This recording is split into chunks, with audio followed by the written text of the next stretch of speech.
Chapter 44:21. The sky gradually darkened. Hauer was still searching. As for those soldiers, for some reason, they retreated after searching for a while. In a remote courtyard, Mu Chen's hands and feet were tied, and his mouth was stuffed with a ball of cloth, so he could not speak. Yu lay quietly in the open gunny sack next to him, not daring to move. She knew that her brother was also caught, and that these bad people wanted to catch them and sell them. Big brother, these two children have been caught, and the soldiers outside have also retreated. Should we send them out of the city now? A man asked, looking at their big brother. Have you contacted the people over there? The man looked at them and asked. Yes, they are already waiting at the usual place. But I don't know if we should send the children out of the cellar this time, or wait for a few days before sending the others out. Let's get rid of these two brats first. Their appearances are too eye-catching. If we leave them here for too long, I'm afraid that something unexpected will happen. Go and prepare immediately. We'll send them away now. Okay.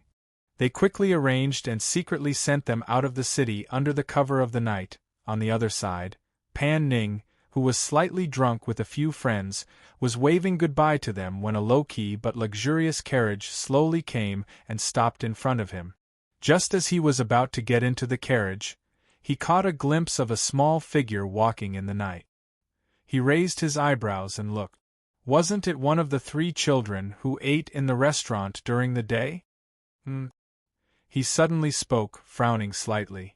The smile on his face disappeared as he looked at the child. The two little guys he had been protecting were gone. With how much he cherished them, he would not let them out of his sight. Go and bring him here. He sat in the carriage, but did not enter it. Instead, he sat outside. Yes. In the shadows, a shadow guard quickly came forward and stood in front of Hao. Before he could speak, he saw the child, who had his head lowered, suddenly raise it. His eyes were filled with viciousness, and he was startled for a moment. My master wants you to go over. As the secret guard spoke, he saw the child's guarded expression and added, He's over there. You met him in the afternoon. Hao followed his hand and saw the elegant man leaning against the carriage, waving at him. After hesitating for a moment, Hao walked over. Did something happen? Where are your younger siblings? Pan Ning asked directly. Upon hearing this, Hao gritted his teeth and said, Gone. Hearing this, Pan Ning frowned and said to the shadow guard, Go and check the whereabouts of the two children. Yes. With that, he left in a flash. Seeing this, Hao looked at him and asked, Who are you? Can you help me find them? Pan Ning smiled and said, My name is Pan Ning, from the imperial capital, the eldest young master of the Pan family. However, you wouldn't know even if I told you.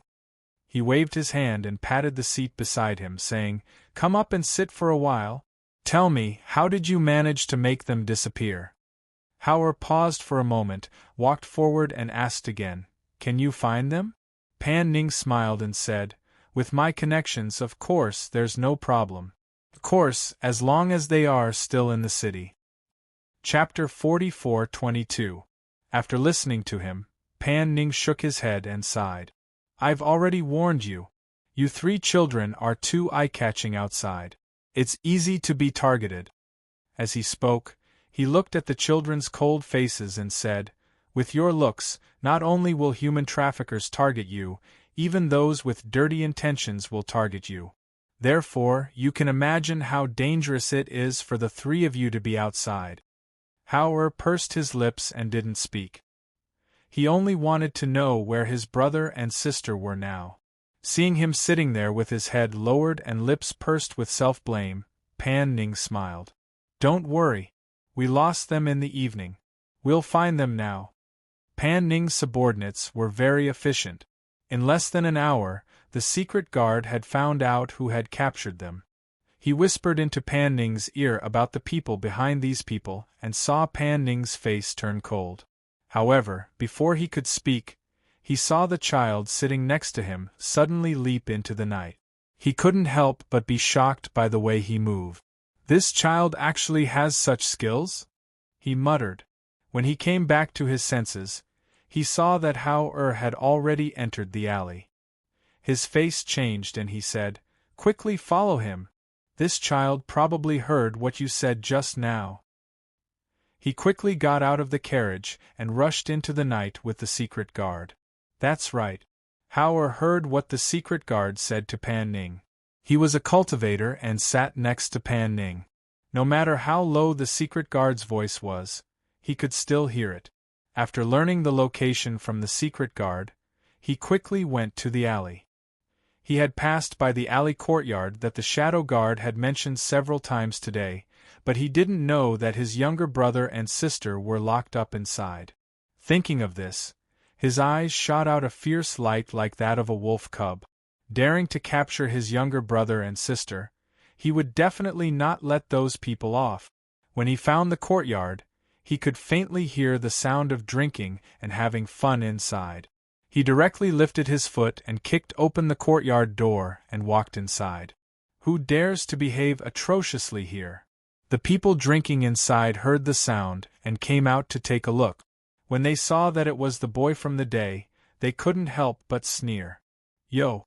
Boy, you're quite capable. You actually found this place. Where are my younger siblings?" Hao asked with a cold face. He looked at those people who had captured Mu Chen and Mu Yu today. He couldn't help but feel hatred in his heart and clenched his fists tightly. Seeing that he was alone, they didn't try to hide anything and laughed out loud. "Those two little things, we sold them so easily. See, we got the money." As they spoke, they patted the money pouches on their waists.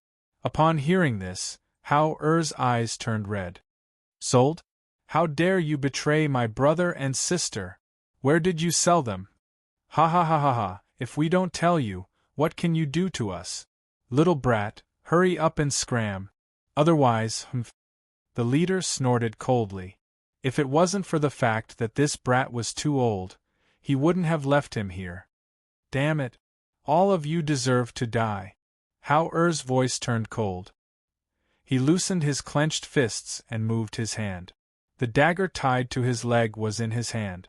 In the next moment, he leaned forward and attacked the leader. None of the men saw how he made his move. When they came back to their senses, they saw that the leader was already kneeling on the ground with a sharp dagger against his neck. Chapter 44-23. "Ah! Don't kill me." With the sharp blade against his neck, he could only feel his skin being cut and blood seeping out. The pain caused him to cry out in alarm. His body stiffened and he didn't dare to move, fearing that the sharp blade against his neck would cut his throat. "Speak! Where did you sell them?" Hao shouted again with a murderous look in his eyes. I sold them. I already transported them to the imperial capital overnight." Just as he finished speaking, Hao slashed the dagger in his hand. At the same time, blood splattered out and that person fell down with a scream. "Ah!" When the other people saw this scene, they were so shocked that their eyes widened. They rolled and crawled in several directions, trying to escape. However, how could Hao, whose murderous intent had been aroused, allow them to escape? Looking at the people fleeing in different directions, he stabbed the dagger into the ground with a cold face. In the next moment, with a move of his hand, a long sword glowing with light appeared in front of him. As he gathered the sword in his hands, it split into 2, then into 4, and attacked in 4 directions. "Die!" The cold voice carried a terrifying murderous intent. The flying sword flew out with a whoosh and attacked the 4 people at a speed that was too fast for the ears to cover. Whoosh! The sharp sound of the long sword sliced through the air. With a swoosh, it pierced into the hearts of those people from behind. Sharp and mournful screams came out from their mouths, resounding in the night and spreading out. When Pan Ning and the shadow guards arrived at the courtyard, they were immediately stunned by the scene in the courtyard. The courtyard was covered in blood. One person had already died, and the other people who were preparing to flee were also killed by the flying sword. What shocked them even more was that, after killing those people, The flying swords disappeared one by one, leaving only one of them. As for the remaining one, it was the one that had killed the man who was running towards them. The originally sharp and intimidating flying sword was now heading towards them after passing through the man's body. The powerful aura on the blade of the sword had completely stunned them, causing them to be unable to move under the killing intent. They could only stare with wide eyes at the sharp sword that had stopped between their eyebrows. Pan Ning, who had never lost his composure like this, had his mind completely blank at this moment. The only thing in front of him was the sword blade that seemed to have a life of its own. At this moment, he could clearly feel a terrifying pressure. This kind of pressure caused cold sweat to seep out from his forehead, making him unable to move his body. Immortal! These two words inexplicably appeared in his mind. Only the legendary immortals could control swords. Only the legendary immortals had this ability, however. What he did not expect was that this immortal was actually a child less than 10 years old. Hao who was furious when he heard that his sister-in-law had been sold, pursed his lips when he saw the two of them being shocked by the pressure. He turned his hand and shouted, "Come back!" The long sword returned to his side with a whoosh and was then stored in the space. Seeing the long sword disappear into thin air, Pan Ning's heart thumped loudly. He suppressed the shock in his heart and hurriedly asked, Have you found the whereabouts of your brother and sister? Are they here?" Howard looked at him with a cold expression on his little face. "You'd better not spread what you saw just now." Chapter 44-24. Even the bodyguard, who had undergone strict training, was stunned at this time. When he heard his master's words and saw the child's cold gaze, his heart trembled and he immediately straightened his back. "Little master, don't worry, I will keep this a secret." This child, after seeing him kill those people and ride the sword, he no longer dared to treat him as an ordinary child. Even if he had no common sense, he knew that this child was definitely not ordinary. Howard retracted his gaze and looked at Pan Ning. "My brother and sister were sold by them and are being sent to the capital." Pan Ning heard this and knew what he meant. "If they are going to the capital, I know which way they will take. Let's go after them now." Howard nodded. When he turned around, his footsteps paused and he looked at the courtyard. "There are children inside. You stay here and rescue those children and settle them down. Also, clean up this place." Pan Ning looked at the bodyguard and instructed. "Yes." The bodyguard responded. After watching them leave, he quickly went inside to search and rescue the children locked in the cellar. It was late at night.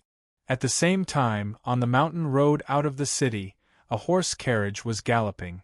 The driver was a man and a slightly plump, middle-aged man. Inside the carriage, Mu Chun and Mu Yu were tied up. Perhaps they thought that it was just two children, so they did not take any precautions. After all, the two children looked less than 3 years old.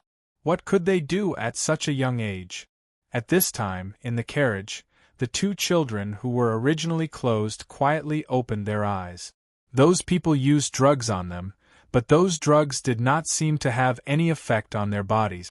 However, they pretended to be asleep until now. "Brother, let's quietly escape," Yu whispered in his ear. Mu Chen nodded and the two of them looked around, thinking of an idea. After a while, Mu Chen whispered in her ear. Mu Yu listened carefully and nodded. "Woo-woo, mother, mother." Mu Yu suddenly started to cry.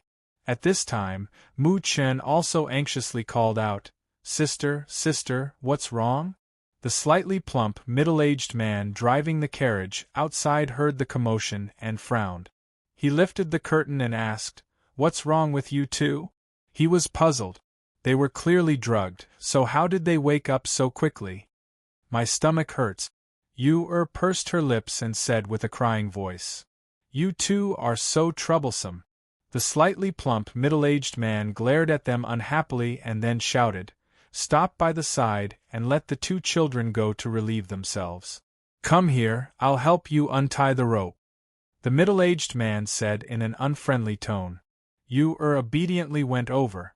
Looking at the untied rope, she pursed her small mouth and said with a crying tone, "It's too dark outside, I don't dare to go alone. Big brother, accompany me. Go, go, go. It's settled while you're at it. I won't stop you on the way any more." In the middle of the night, the middle-aged man felt that the child would not dare to escape since he was so young. Moreover, they were watching. Thus, he untied the little boy as well. Chapter 44:25. We can't run now. Let's wait until they let down their guard. The two of them squatted in the bushes for a while and obediently walked back. When they got on the carriage, they saw the middle-aged man was about to tie them up again. Ewer said, "Uncle, can you not tie them up? My hand hurts." She rubbed her small hand. Because children's skin was more tender, there were already several bruises. The middle-aged man thought that these two little rascals would be sold to a rich family. Seeing that they were indeed young, even if he didn't tie them up, they wouldn't be able to escape. Thus, he snorted and said, "Be obedient and stay inside. Otherwise, you will suffer." The two children were pushed inside and sat inside the carriage. As the carriage started to move again, the two were also worried that their big brother would be worried if he couldn't find them. But, after all, they were only 2 or 3 years old children. Even if they were smart, facing two adults, even if they had a dagger in their space, they didn't dare to take it out. "Big brother, look." Ewer took out a pill from her space and smiled like a little fox. "Big brother gave this to me. We can use it." Looking at the pill, Mu Chen's eyes flashed. He thought of the medicine that their big brother gave them. It seemed that there was a kind of medicine that could make people unconscious. Thus, his eyes lit up and he took the pill from Ewer's hand. Lowering his voice, he said, "Sit down, let me do it." Saying that, he took out a fist-sized luminous pearl from his space. He crushed the pill and smeared it on it. Then, he took it out. "Uncle, I'll give you this pearl. Can you let us go?" Mu Chen said, holding the pearl in both hands and placing it between the two men. In the darkness of the night, a dazzling light suddenly spread out, startling the driver and the chubby middle-aged man. They immediately stopped the carriage and looked back, only to see the child holding a glowing bead and handing it to them for them to see. Hiss! This is a luminous pearl?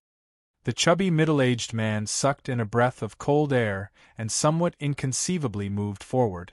"How can there be such a big luminous pearl? Is this really a luminous pearl?" It was also the first time that the driver had seen such a treasure. He couldn't help but move closer to look at it. The more he looked at it, the more he felt that the bead was shining like a bright moon. It was unbelievably beautiful. "This is the first time I've seen such a treasure. How much is it worth?" The man's eyes were filled with greed. He wanted to reach out to touch it, but the middle-aged man slapped his hand away. "This is a priceless treasure. Don't touch it." As the middle-aged man spoke, he took the pearl with both hands and stared at Mu Chen suspiciously. "How did you get such a pearl? Where did you get it?" When the two little brats took it, their clothes were still intact and they didn't have anything valuable on them. Where did they get this treasure from? Hearing this, Mu Chen's eyes narrowed. He pursed his lips and did not speak. He only looked at them and brushed the powder off his hands. Looking at his clapping hands, the middle-aged man was about to say something when he saw the man suddenly fall down. He was shocked and turned around to look at the child. Unexpectedly, what greeted him was a punch from the child. Bang! Mu Chen's clenched little hand condensed a thin trace of spiritual aura. He punched out heavily and directly knocked the man out. Chapter 44:26.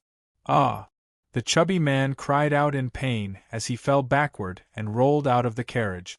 The luminous pearl in his hand also rolled to the side of the road. Just as he was about to stand up, he felt dizzy and fainted. The two children jumped down from the carriage. Ewer quickly picked up the luminous pearl and wiped it clean. Holding it in her arms, she looked up and saw her brother taking out a dagger. She was shocked and asked, "Brother, what are you doing?" "Killing them." Mu Chen said as he stared at the two people on the ground. If he took out the night luminescent pearl, these two people would die. Although he had never killed anyone before, he had seen his big brother do it before. However, when he held the dagger and looked at the people on the ground, he didn't dare to attack. Brother. Yu hurried to his side and held his hand. Brother, let's not kill them. We have medicine. If we feed them, they will die. Hearing this, Mu Chen slowly put down the dagger as if he was relieved. He looked at Yu. Do you have poison? Yes. Yu smiled and took out a small medicine bottle from her space. She poured out 2 small pills and stuffed them into the mouths of the 2 people on the ground. Then, she took out some water and poured it down their throat. It's done, Yu said as she squatted at the side and watched with wide eyes.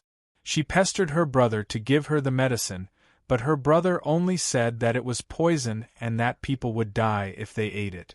So, she wanted to see what would happen to the people who died after eating it. Seeing his cute little sister squatting beside the 2 people and watching how they were poisoned to death, Mu Chen's mouth twitched. He only felt that his sister was really careless. Brother, their nose and eyes are bleeding, Yu said in surprise and quickly backed away. She patted her small chest and said, It's so scary, so scary. Mu Chen glanced at her and silently looked away. It was late at night, and she was holding the luminous pearl in her arms and looking at the 2 corpses with blood flowing out of their 7 orifices under the light. It was indeed scary. Brother, let's go back and look for brother. Big brother couldn't find us, so he must be anxious and crying, Yu said while holding Yi Mingzhu with one hand and holding his hand with the other hand. Well, let's go back and find big brother. Mu Chen nodded. He also knew that when they disappeared, big brother must be crying. At that moment, he held his sister's hand and walked back the way they came. They had the night luminescent pearls to illuminate the path, and the faint moonlight from the full moon in the sky. They also had 2 companions, so they didn't feel afraid along the way. Or perhaps, the 2 of them were too young and didn't know what fear was. As they walked, they chatted. Brother, when can we become powerful? If we become powerful, those bad guys won't dare to capture us. If we work hard, we will become very powerful, Mu Chen said. Then when we grow up, will we become very powerful? Yu's soft voice resounded in the dim light of night. Yes. Then when can we find our way home? Will father and mother come to find us? Father and mother don't know we're here. What should we do? We will definitely go home. Father and mother must be looking for us. Chapter 44:27. Because he could not see clearly who it was, Mu Chen put away the night pearl and pulled his sister to hide in the bushes. It was late at night and he was afraid that they would be caught again. Pan Ning rushed over with Hao on horseback. Knowing that he was anxious, he comforted him. Don't worry, this is the only way to the capital. They probably won't use such a large number of boats to escort the 2 children, so they will only take this route. The junction of this route is not close, so I guess they haven't reached it yet and will catch up with us. Hao half crouched, his hand holding the reins. He looked ahead worriedly, hoping to see the figures of his brother and sister. However, when the horses galloped past the place where the 2 children were hiding, they did not even notice that there was someone in the bushes. Mu Chen and Mu Yu saw their brother sitting in front of the horse and quickly shouted, Big brother, we are here. Big brother. The horse galloped for dozens of meters and faintly heard voices coming from behind. Hao was startled and turned back abruptly. He saw the 2 children waving their little hands and calling him under the moonlight. My brother and sister are there. Go back quickly. Hao said in surprise and tightened the reins. Pan Ning also heard the sound behind him, and immediately turned his horse towards them. When he arrived in front of them, the horse stopped, and the child sitting in front of him had already jumped down. Chen Yu, how are you? Are you hurt? Hao asked nervously and looked them up and down. Big brother, we are not hurt, the 2 children said in unison. Hao saw that the two were dirty but looked at him with bright eyes. He couldn't help but hug them tightly in his arms. I'm sorry, it's all my fault. I didn't protect you well. Mu Chun clumsily patted his back and said, Big brother, we are fine. Don't worry. Yes, we are fine. Big brother, don't worry. You are also copied her brother and patted his back. Pan Ning looked at the three children and finally felt relieved. He exhaled softly and looked at the two little ones with surprise in his eyes. How did such a small child escape? Moreover, in the face of such a situation, she was still able to calm down and comfort their brother. She was really sensible. How did you escape? What about the people who captured you? Pan Ning dismounted and asked. The two little ones glanced at him. When they saw him, Mu Chen didn't say anything. Yu smiled and greeted, Uncle. Looking at the little girl's sweet smile, Pan Ning also smiled. Yes. Uncle, the bad guys are all dead. She smiled and said, So we ran away. As for how they died, she did not say. Hearing this, Pan Ning was slightly surprised. He wanted to ask, but he saw the three children talking together again, so he gave up. Knowing that their big brother was not an ordinary person, they reckoned that these two little ones were not ordinary either. It's late now, let's go back to the city, Pan Ning said, looking at the three of them. Hao responded and patted the heads of the two little guys. Chapter 44:28. It was already the second half of the night when they arrived at the city. They stayed in the inn with Pan Ning and took a bath before going to rest. Pan Ning wanted to ask them what they planned to do next, but seeing that it was so late and the three of them were children, he didn't say much and thought that he would ask them tomorrow. The next day, Pan Ning saw the three children come out of the door and walk down at about 7 o'clock in the morning. Come over and eat something, Pan Ning shouted at them. Hao paused for a moment, then walked over with the two little ones and sat down at the table. Pan Ning scooped a bowl of porridge for each of them and said, Eat some porridge first. This is chicken soup, the taste is not bad. Thank you, uncle. Yu thanked him sweetly. Pan Ning smiled and ordered some pastries. After eating another bowl of porridge with them, he asked people to remove the things on the table and asked, What do you plan to do next? The two little ones looked at their big brother. In fact, they were preparing to go to the imperial capital to take a look. Perhaps there would be people who knew about cultivation in a place like the imperial capital. Rather than asking the three of them, it was better to say that Pan Ning was also asking Hao. After all, among the three of them, he was the only one who could make the decision. We plan to go to the imperial capital, Hao said. Pan Ning smiled and said, Since that's the case, why don't you come with me? At least we can take care of each other on the way. He smiled and looked at the three of them, saying, My house is in the imperial capital. I'm very familiar with that place. If you follow me, at least yesterday's incident won't happen again. Moreover, you can also stay in my house when you reach the imperial capital. At least it's much safer than you outside. Pan Ning smiled and said, I also have a son at home. He's 4 or 5 years old and can accompany you. Hao frowned and asked, Why do you want to help us? Pan Ning was stunned by the question, then he smiled and looked at Hao saying, It's just a small matter. Don't worry, I don't have any ulterior motives. The two little ones looked at Pan Ning and then looked at their big brother. Although they didn't say anything, one of them looked around and the other looked down. No one knew what he was thinking. All right, we'll go with you. In the end, Hao agreed. Hearing this, Pan Ning smiled and said, I still have some things to deal with today. Tomorrow. We'll set off tomorrow.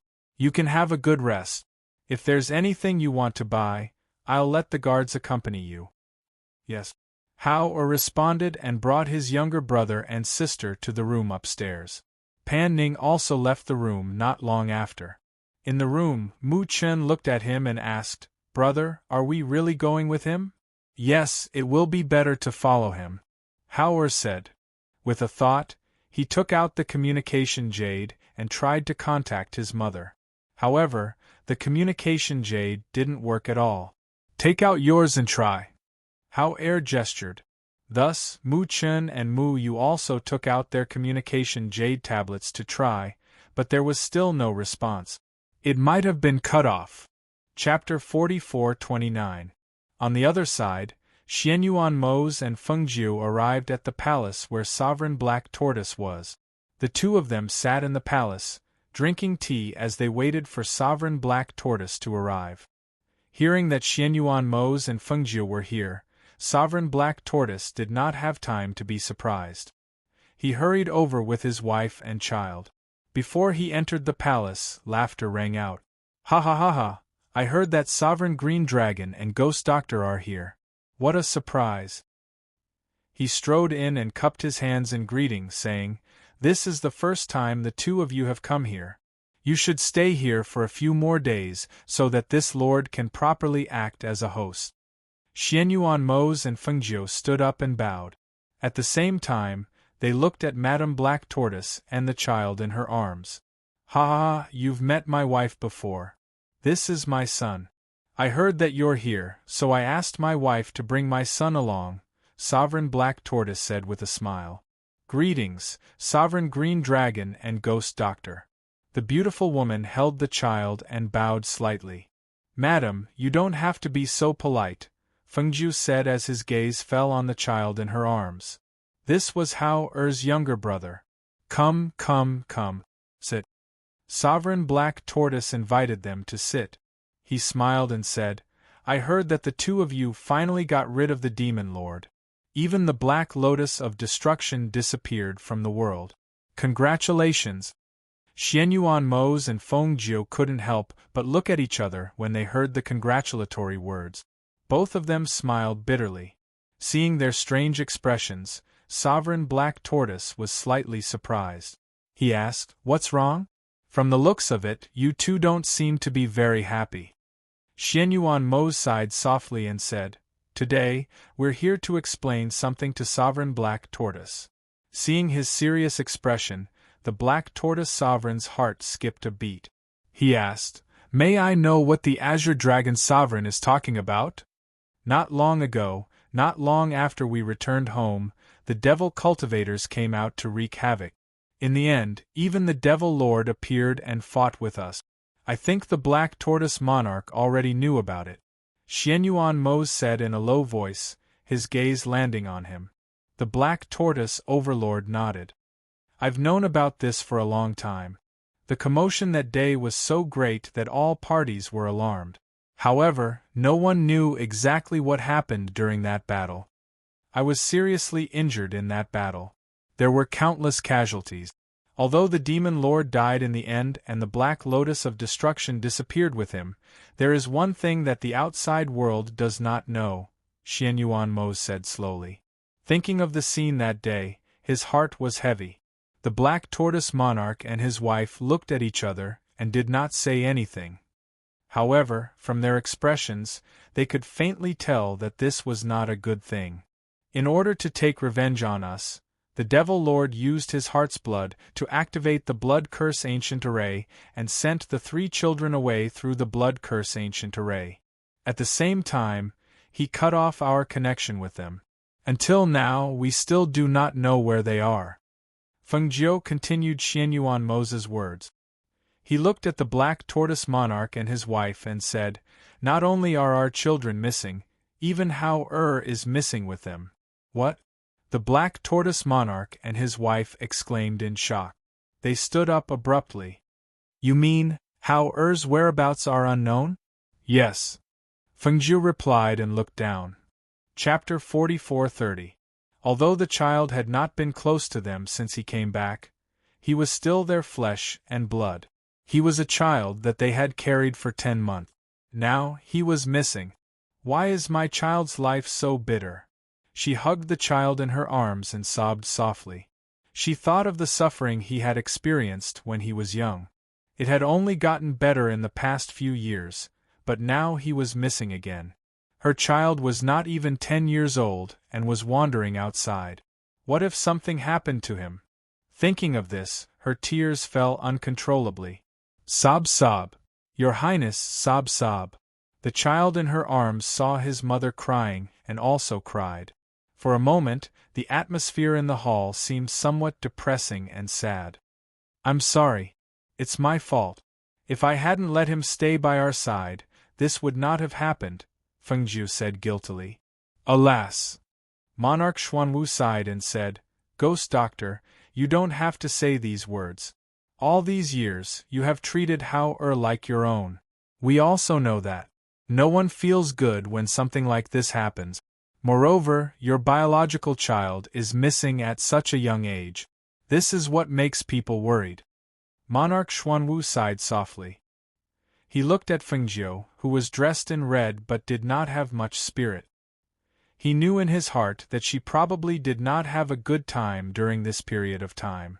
His son was already 8 or 9 years old, but their children were not even 3 years old. They were wandering outside. If something really happened, they would not even have the ability to protect themselves. He did not say anything more. He only said, You don't have to feel guilty about this. No one wanted such a thing to happen. Right now, it's better to send some people to search. Madame Xuanwu originally still had resentment in her heart. However, when she heard her husband's words and thought of how Fengjiu's children were not even 3 years old and also disappeared, she could not blame her for a moment. Only sympathy was left. Yes, it's better to quickly send some people out to search. 3 children are wandering outside. As parents, how can we be at ease? Madame Xuanwu said as she wiped away her tears. Xianyuan Mose held Fengjiu's hand and said to them, We have already sent people to secretly search everywhere. We did not reveal it to the public because we were worried that once the news spread, they would be in danger. After all, they had many enemies. Even if a demon lord died, there were still many people who wanted to deal with them. It was just that those people did not have the strength to fight with them. Then, do you have any way to find them? Monarch Xuanwu asked. Xianyuan Mose shook his head and said in a deep voice, The demon lord is very vicious. Upon hearing this, Monarch Xuanwu was stunned and asked, How do you know that their contract beasts have not woken up? Xianyuan Mose glanced at Fengjiu, who was narrowing his eyes, and then said to Monarch Xuanwu, The contract beast in my daughter's body is an ancient 9-tailed spiritual fox. It has the ability to change space. If it wakes up, it will bring them back. Since there is no movement at the moment, we can deduce that their contract beasts have not woken up. Chapter 44:31. Hearing his words, the Black Tortoise Monarch nodded. I see. In that case, I will also send some people to secretly inquire about their whereabouts. If there is any news about them, I will inform you immediately. Thank you. Xianyuan Mose cupped his hands in salute. Since you are here, stay here for a few more days. As he spoke, he remembered that he only saw the 2 of them and did not see anyone following them. He was slightly surprised and asked, Only the 2 of you came together this time? Your subordinates didn't come? No, we arranged for them to search for them. They did not follow us. As Xianyuan Mose spoke, he glanced at Fengjiu beside him and said, This time, only the 2 of us came out. Seeing this, the Black Tortoise Monarch nodded and said, Then I will ask someone to prepare a place for you to rest. You have come all the way here. Rest here first. Xianyuan Mose and Fengjiu stood up and said, No, this time we mainly came to tell you about Hao-er's situation. We will not stay for long. Seeing that they insisted on leaving, the Black Tortoise Monarch did not force them. He said, All right, I will send you off. As he spoke, he made a gesture of invitation and walked out with them. He personally sent them off before returning. Seeing his wife standing at the entrance of the hall with the child in her arms, he walked over and asked, Why are you not going back? Husband, do you think our son will come back? She could not help but ask with worry in her eyes. Alas, who knows? Now we don't even know where he is. How do we know whether he will come back or not? The Black Tortoise Monarch sighed softly and his mood was a little heavy. If he had stayed here obediently and not run to the Peach Blossom Cove, he probably would not have met Fengjiu and the others, and such a thing would not have happened. She could not help but complain, say, if he doesn't come back then. Seeing that she was complaining, the Black Tortoise monarch shook his head and sighed. Madam, if it wasn't for Fengjiu who saved our child and taught him carefully, he wouldn't be who he is today. Although our son is only 8 or 9 years old, he has learned different things since he was young. Don't worry. Even if he's wandering outside, he'll definitely be safe and sound. Their children aren't even 3 years old yet. If they're with Hao it'll be fine. If not, I'm afraid. Hearing this, Madame Xuanwu said, I know, so I didn't blame them just now. After all, no one wants to see such a thing happen. As she spoke, she gently patted her son in her arms and said, The child is going to sleep. I'll take him to rest first. Looking at his wife leaving with the child in her arms, Monarch Black Tortoise sighed inwardly. In fact, as parents, they also knew that compared to their eldest son, they favored their youngest son more. Firstly, it was because their eldest son had grown up by Fengjiu's side since he was young and was closer to them. In addition, he had a cold personality. Even if he came back to live by their side for a few years, he was still indifferent to them. Naturally, they favored their youngest son more. Now that something had happened to their eldest son, as parents, they did not feel good. They were also worried, and could only hope that he could return safely. Chapter 44-32. All right, let's stay here for the night. Fengjiu rubbed her forehead. Suddenly, her hand paused, as if she had thought of something. Her eyes lit up, and she said, I have an idea. Perhaps we can find out where they are. Hearing this, Xianyuan Mose was slightly surprised, and asked, What idea? Fengjiu revealed a smile, and said, Emo Chen's master, Tianjizi. Hearing this, Xianyuan Mose knew what she meant and asked, You mean, we should go find Tianjizi, and ask him to point out the children's whereabouts for us? That's right.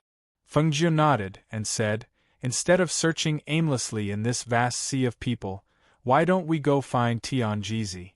Even if he can't directly calculate the location of the 3 children in the heaven realm, he can at least point us in a direction. This way, it should be twice the result with half the effort. Fengjiu continued, When Emo Chen went down the mountain to look for the Star of the Phoenix, it was also because of his master's guidance.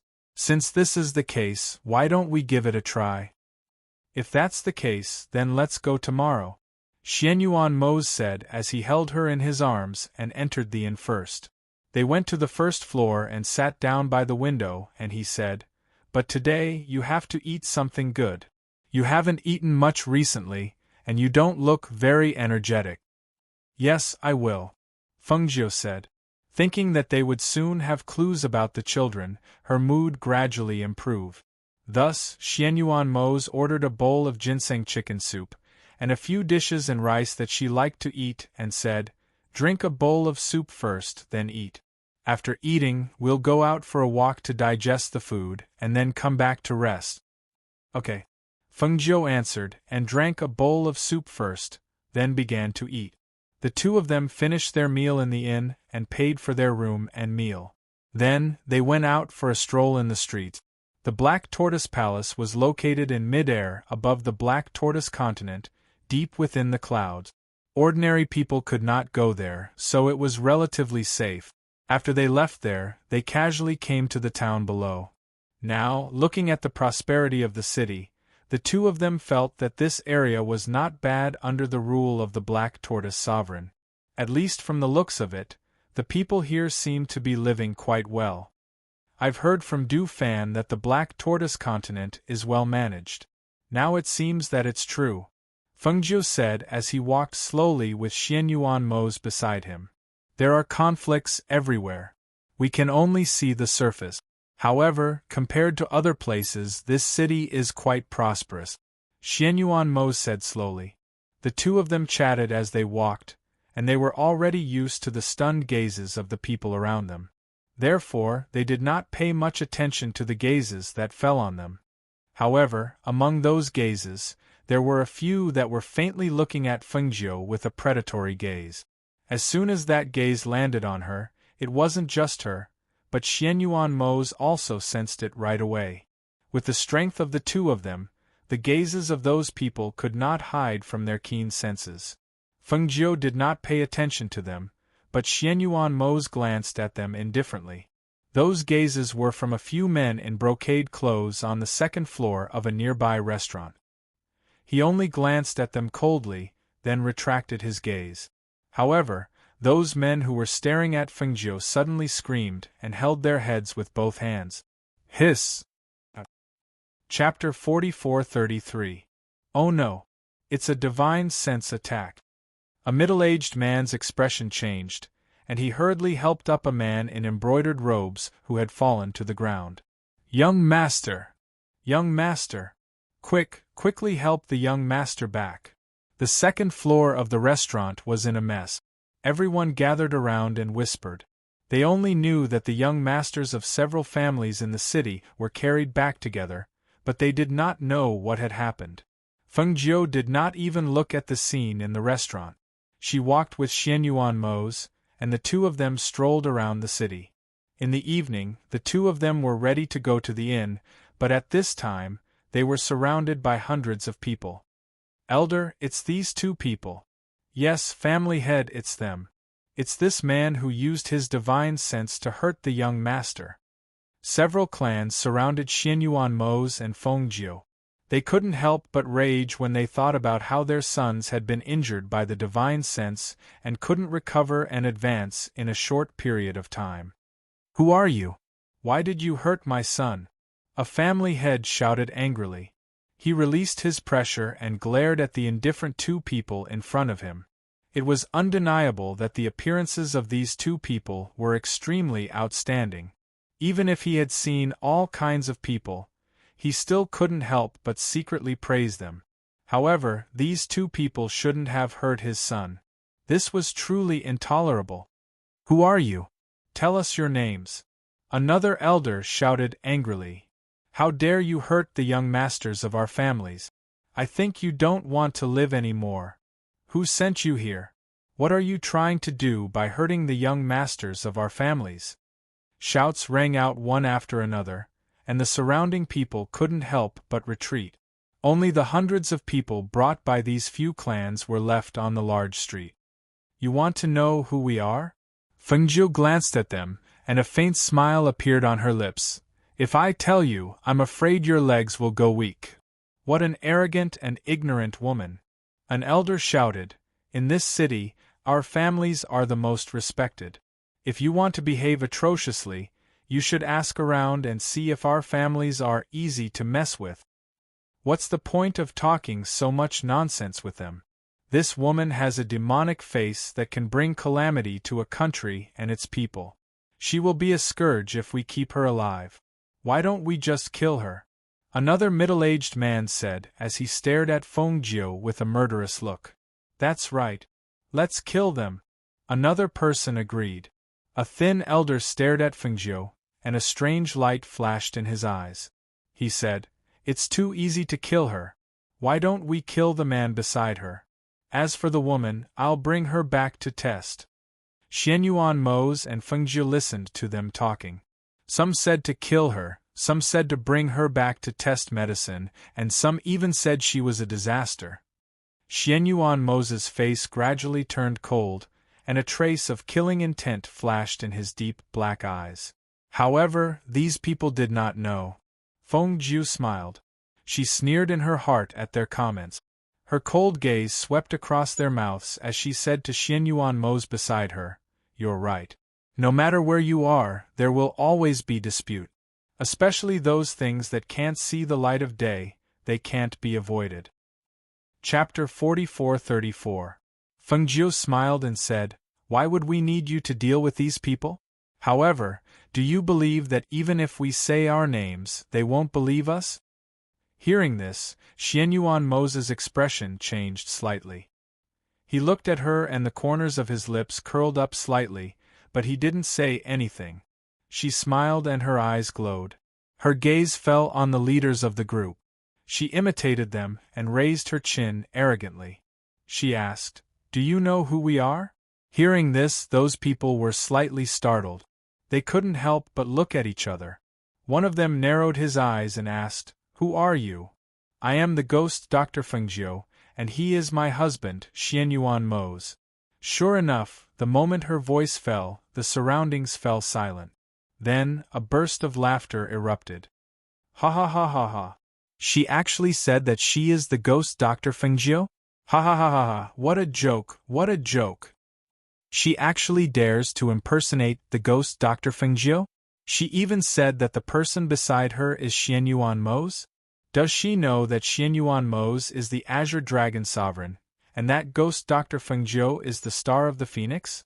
They have always appeared and disappeared mysteriously. Even if they go out, they will bring their subordinates with them. Look at them, there are only 2 of them. They don't even have anyone following them. How dare they impersonate the ghost Dr. Fengjiu and the Azure Dragon Sovereign? How audacious! What a joke! I think they are tired of living. Seeing their reactions, Fengjiu seemed to have expected it. The smile on her lips deepened. She said to Xianyuan Mose beside her, "How is it? Isn't it? Even if I say it, these people won't believe that you and I are real." "It seems that your mood has improved," Xianyuan Mose said slowly, and the coldness on her face dissipated a little. Thinking of the decision to find Tianjizi, she felt that even if she couldn't specify a place, it would save a lot of time. Perhaps it wouldn't be long before she could find the children. Therefore, her mood gradually recovered. Coupled with the appearance of these people, she seemed to have regained her usual vigor. Since that was the case, let her play. It's been a long time since I've exercised my limbs. Since they've delivered themselves to my doorstep, I might as well use them as practice. Fengjiu took a step forward from his side, flexing his wrists. His gaze fell on the leaders of the group, and he said slowly, "It seems that the aristocratic families in this city don't have much of a reputation. If that's the case, I don't mind crippling a few of them." What arrogance! A family head's face darkened. Being provoked like this, he was furious. The spiritual energy in his body surged, and he immediately stepped forward. "I'd like to see what kind of ability you have." At this time, because Fengjiu and Xianyuan Mose's strength was restrained, they didn't know how strong they were. Until Fengjiu made a move. Crack! The sound of bones breaking resounded, shocking everyone who was watching. They all thought that the patriarch had sent her flying with a single palm strike, but they didn't expect that the woman in red would dodge to the side and grab the patriarch's wrist with one hand. At the same time, she twisted downwards, and the bones in his hand instantly broke. A painful cry mixed with disbelief rang out. The family head tried to withdraw his hand, but his knee was kicked heavily, and he immediately knelt down. Family head! Family head! Chapter 44-35. Everyone's eyes widened when they saw this scene. At this moment, no one dared to step forward. Fengjiu glanced at those people indifferently. With a wave of his hand, he crippled the cultivation of the family head, who was kneeling in front of him. In an instant, a blood-curdling scream rang out, causing everyone to gasp in shock. How dare she? The elders of the other families stared at the woman in red in disbelief. She clearly did not look very powerful, but the combat power she displayed was so shocking. Even the family head's cultivation was crippled by her in an instant. This was too terrifying. When the leaders of the other clans saw this, they wanted to retreat. However, as soon as they moved, the indifferent voice rang out. "Do you think you can still escape unscathed?" The indifferent voice was filled with pressure, causing them to freeze in place. Their originally retreating steps also stopped. They wanted to retreat but did not dare to. It was a kind of pressure that reached straight to their souls. It was as if Mount Tai was pressing down on them. They only felt the air become oppressive, and even breathing became difficult. Under that pressure, their legs gave way, and they knelt down with a plop. "Ah! Ghost Doctor, please spare us." "Yes, we were blind. Ghost Doctor, please spare us." If it was said that they didn't believe the woman in red's identity as the Ghost Doctor, then at this moment, they didn't doubt it at all. Because, besides the legendary Ghost Doctor Feng Jiu, who would dare to be so arrogant and powerful? However, no matter how much they begged for mercy, the red-clothed woman just calmly looked at them. Her cold gaze caused them to not dare to look straight at her. However, to have them cripple their own cultivation to save their own lives, they could not bring themselves to do it. An elder who had rushed over after hearing the news arrived. When he saw Xianyuan Mose and Feng Jiu, his eyes narrowed.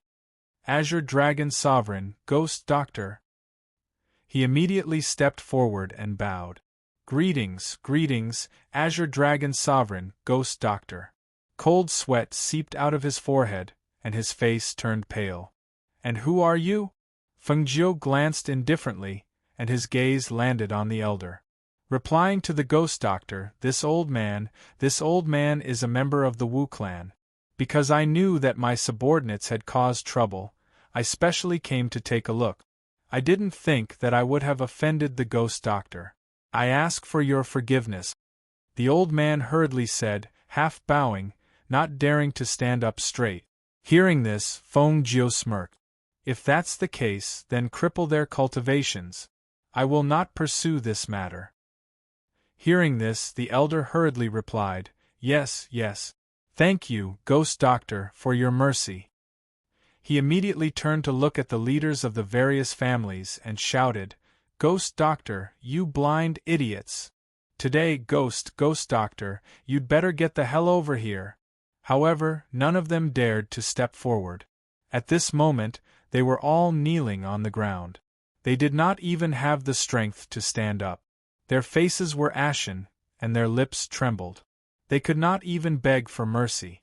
The old man grunted coldly when he saw this, and then his figure flashed and personally crippled the cultivations of the few people in the lead. When he turned around with the intention of apologizing to the Azure Dragon Sovereign and the Ghost Doctor, the two of them had already vanished without a trace. Chapter 44-36. A few days later, Xianyuan Mose and Feng Jiu finally arrived at the peak of Tianshan Mountain. When he came here again, it was still the same snow-white scenery. He walked slowly towards the place in his memory. He saw that on the mountain peak, the white-haired old man in white seemed to have merged into one with the world of ice and snow. If one didn't look carefully, one wouldn't be able to tell that there was a person sitting there. Xianyuan Mose and Feng Jiu stopped 1 meter in front of him. As he was sitting cross-legged with his eyes closed, they did not disturb him. They just stood there quietly and waited. Time passed little by little. A gentle breeze blew by and traces of coolness entered their bodies. After an unknown amount of time, fine snowflakes floated down from the mountain peak. The snowflakes were like goose feathers. Their heads and clothes were gradually stained with snow. However, the two of them continued to stand there. They didn't move or speak. They only looked at the sky filled with white snow. No one knew what they were thinking. The old man who was sitting with his back facing them did not seem to know that the two of them were sitting quietly behind him. After a long time, he sighed softly. "I am an outsider. I can't help you with anything. You should leave." Hearing this, the two of them were slightly moved. Xianyuan Mose did not speak. Instead, it was Feng Jiu who asked, "Senior, do you know why we are here?" As the saying goes, one does not visit a temple without a cause. Although I am an outsider, I can see the big picture of the world clearly. I can vaguely guess the purpose of your trip. As he spoke, he stood up and gently brushed away the snowflakes on his body. He looked at the two people in front of him and asked, "You've been standing here for so long looking at this vast expanse of whiteness. What do you think?" Feng Jiu's gaze fell on his face. He said slowly, "It is lonely at the top." Xianyuan Mose still did not speak. He just looked at the snowflakes floating in the sky. "Yes, it's lonely at the top. Right now, the two of you are the lords of heaven and earth. You are incomparably noble and have the strength to cover the sky with one hand. However, I want to ask the two of you, Can the two of you stop the snow from falling? He stroked his beard and looked at the falling snow in the sky as he asked the two of them with a smile. Xianyuan Mose and Fengjiu were silent. They lowered their eyes and watched as the snowflakes fell to the ground and melted with the snow on the ground. This is the heavenly Tao, the mandate of heaven. Even if your cultivation has reached the peak, there are many things that you can't change with your strength. Stroking his beard, he looked at the sky and said, "There are 9 heavens, but we are not above the 9 heavens. No matter how strong you are, you cannot defy the heavens." Hearing his words, Xianyuan Mo's and Fengjiu's hearts skipped a beat. They were a little confused. Fengjiu paused for a moment. She didn't ask what he meant. She also did not ask about the purpose of this visit. She faintly felt that there was a deeper meaning to Tianjizi's words. However, she did not want to know at this time. Therefore, she opened her mouth and asked, "Senior, has Emochin returned?" Hearing this, Tianjizi smiled and said, "He has returned." "Is he well? Can we see him?" Fengjiu asked. Tianjizi shook his head. "The entanglement between him and the two of you is already over. There is no point in seeing him. Moreover, even if you want to see him now, you can't." Chapter 44-37. Hearing this, Fengjiu said apologetically, "It's all because of us that he ended up like this."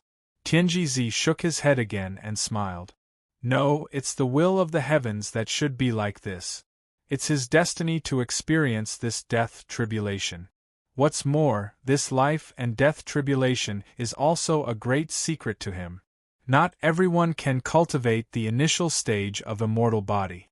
This is also his blessing." "Senior." Xianyuan Mose opened his mouth and looked at Tianjizi.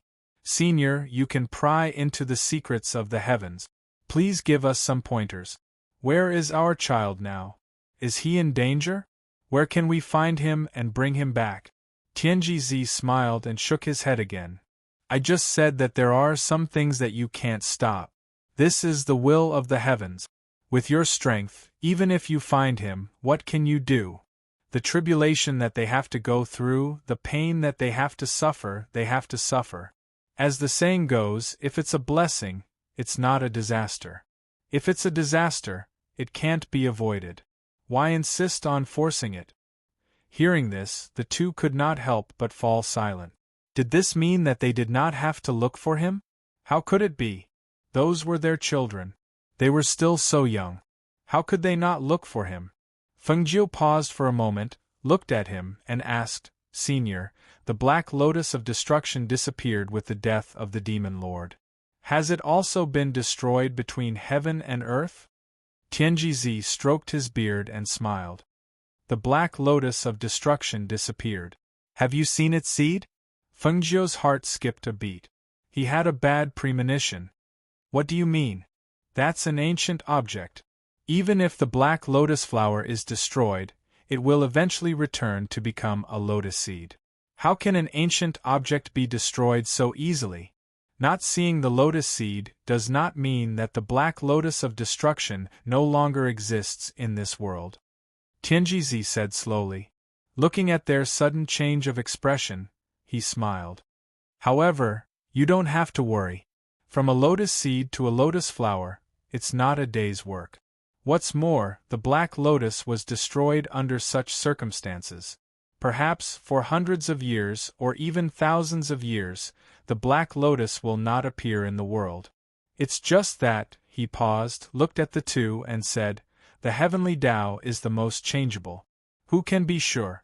I can only say that everything is predestined." Xianyuan Mose and Fengjiu realized that they had come with hope and expectation, but after listening to his words, they felt their hearts grow heavier.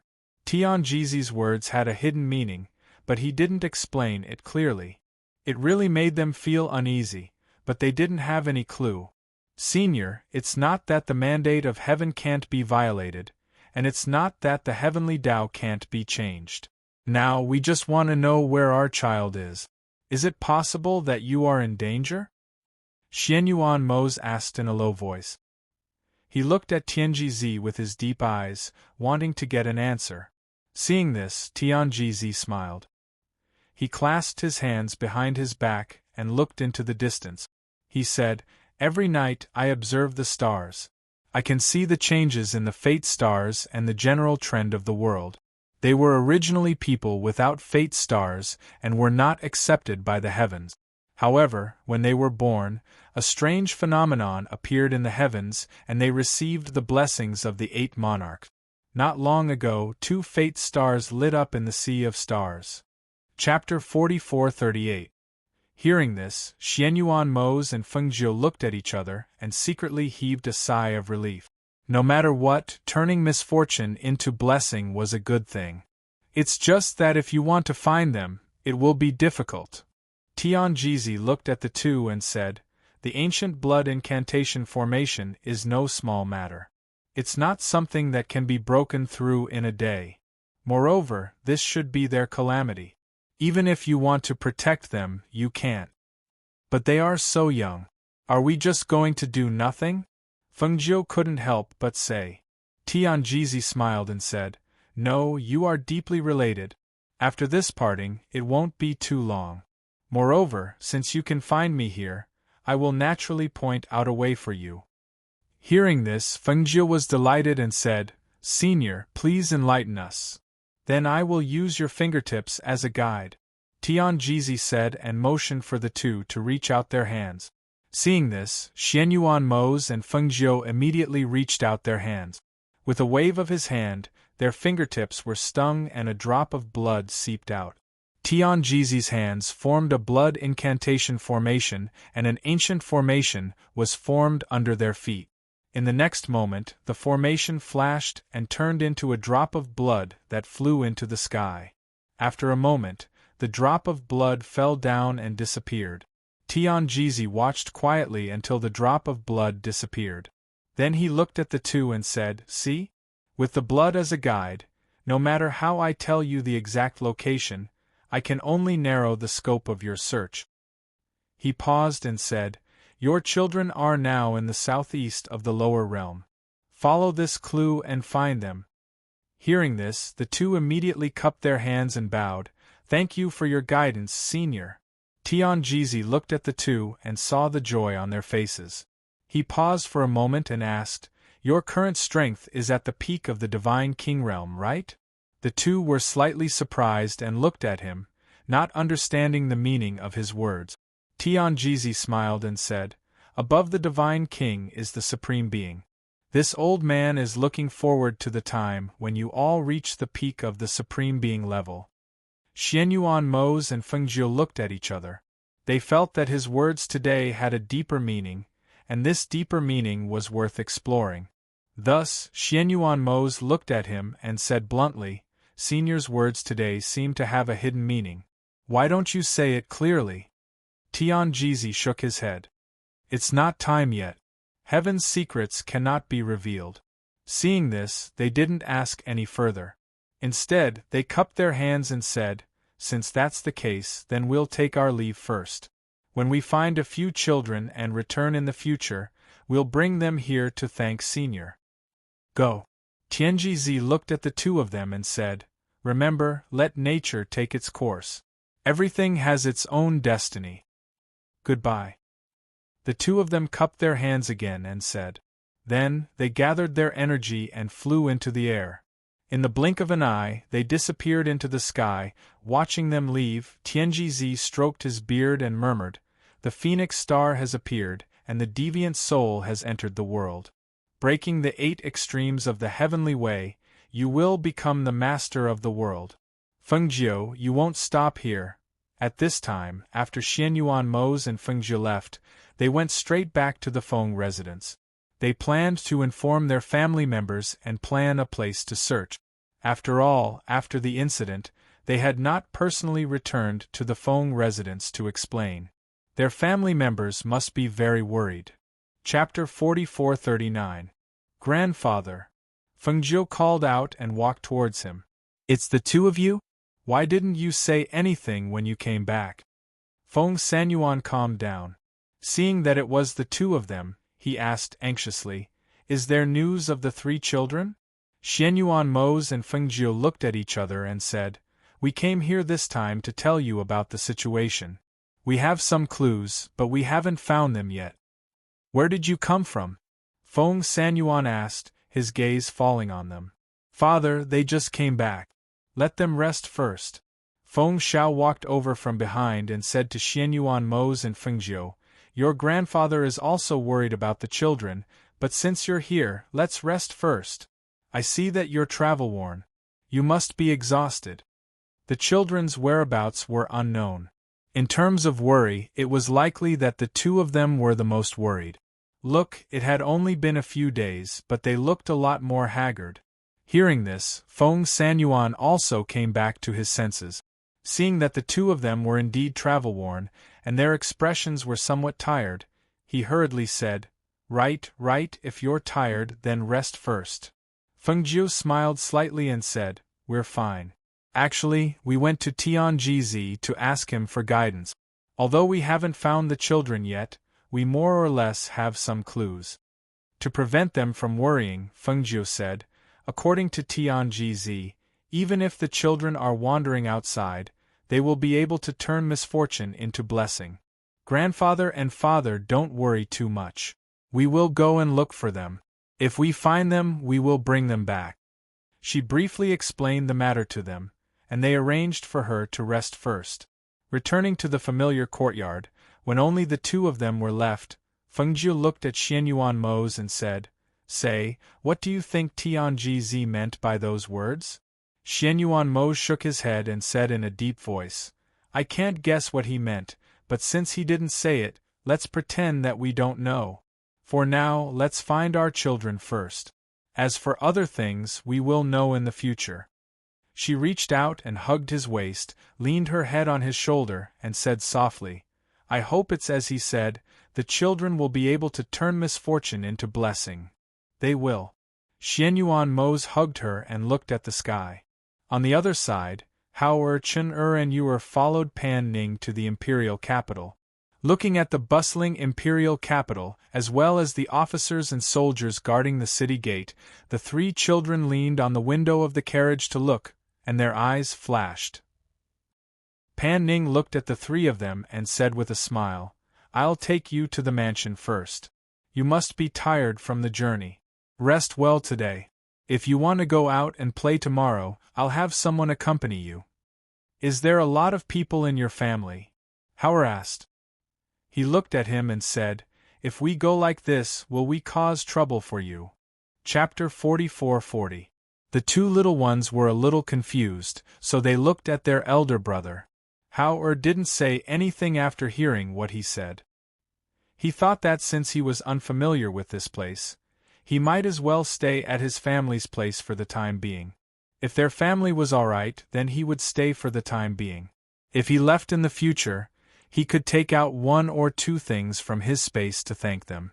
If they didn't live well, if their family was too complicated, then he would take his younger brother and sister out to find a place to live, and at the same time inquire about information and practice.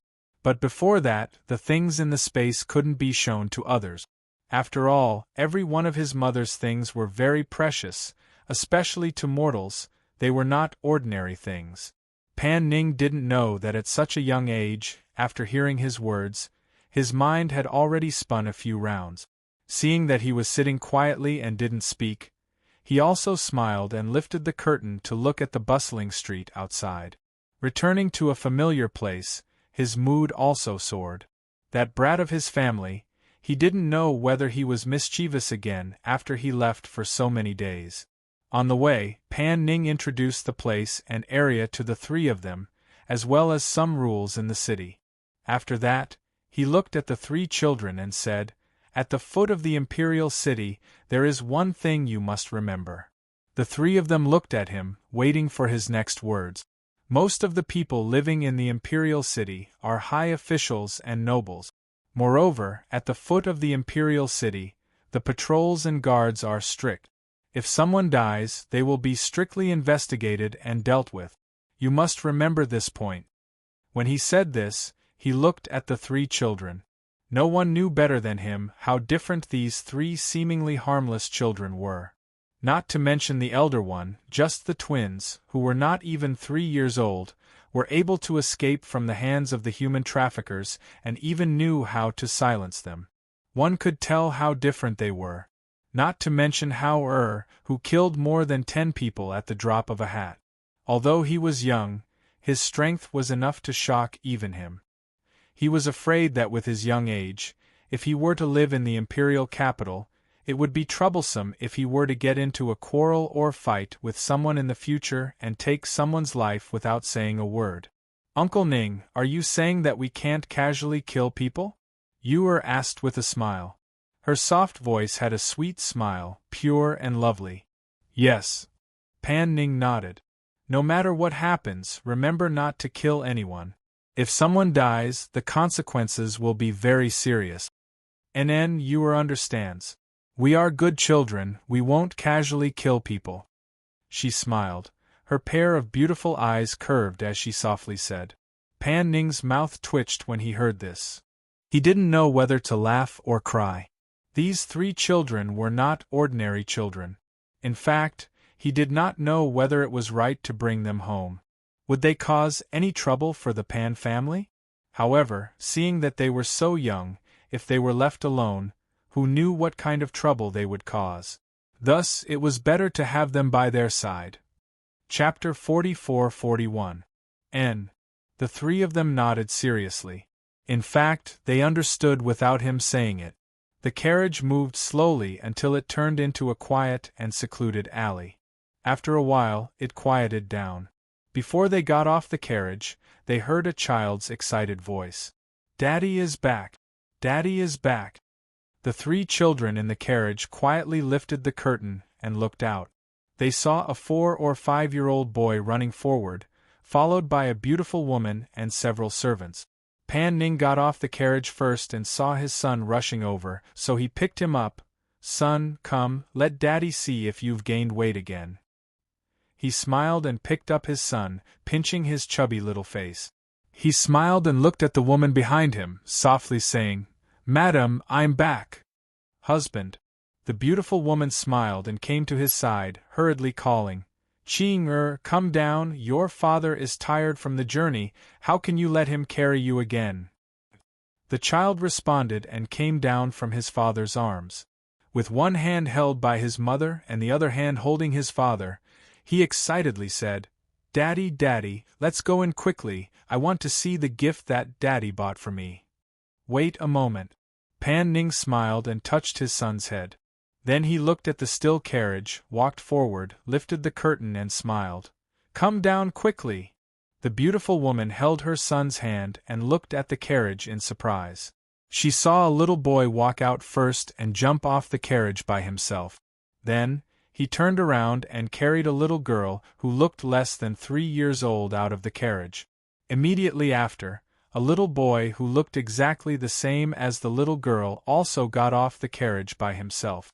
Seeing the 3 children standing beside her husband, she couldn't help but be startled. She didn't know what to think, but her face turned pale and her body swayed slightly. "Husband, they are?" the woman asked, looking at Pan Ning with her beautiful eyes. Pan Ning saw her expression and knew that she was thinking too much. He smiled and came to her side. He held her waist and supported her, saying, "Madam, don't think too much. This is not the place to talk. Let's go in and talk." Pan Ning's son didn't understand his mother's strange behavior.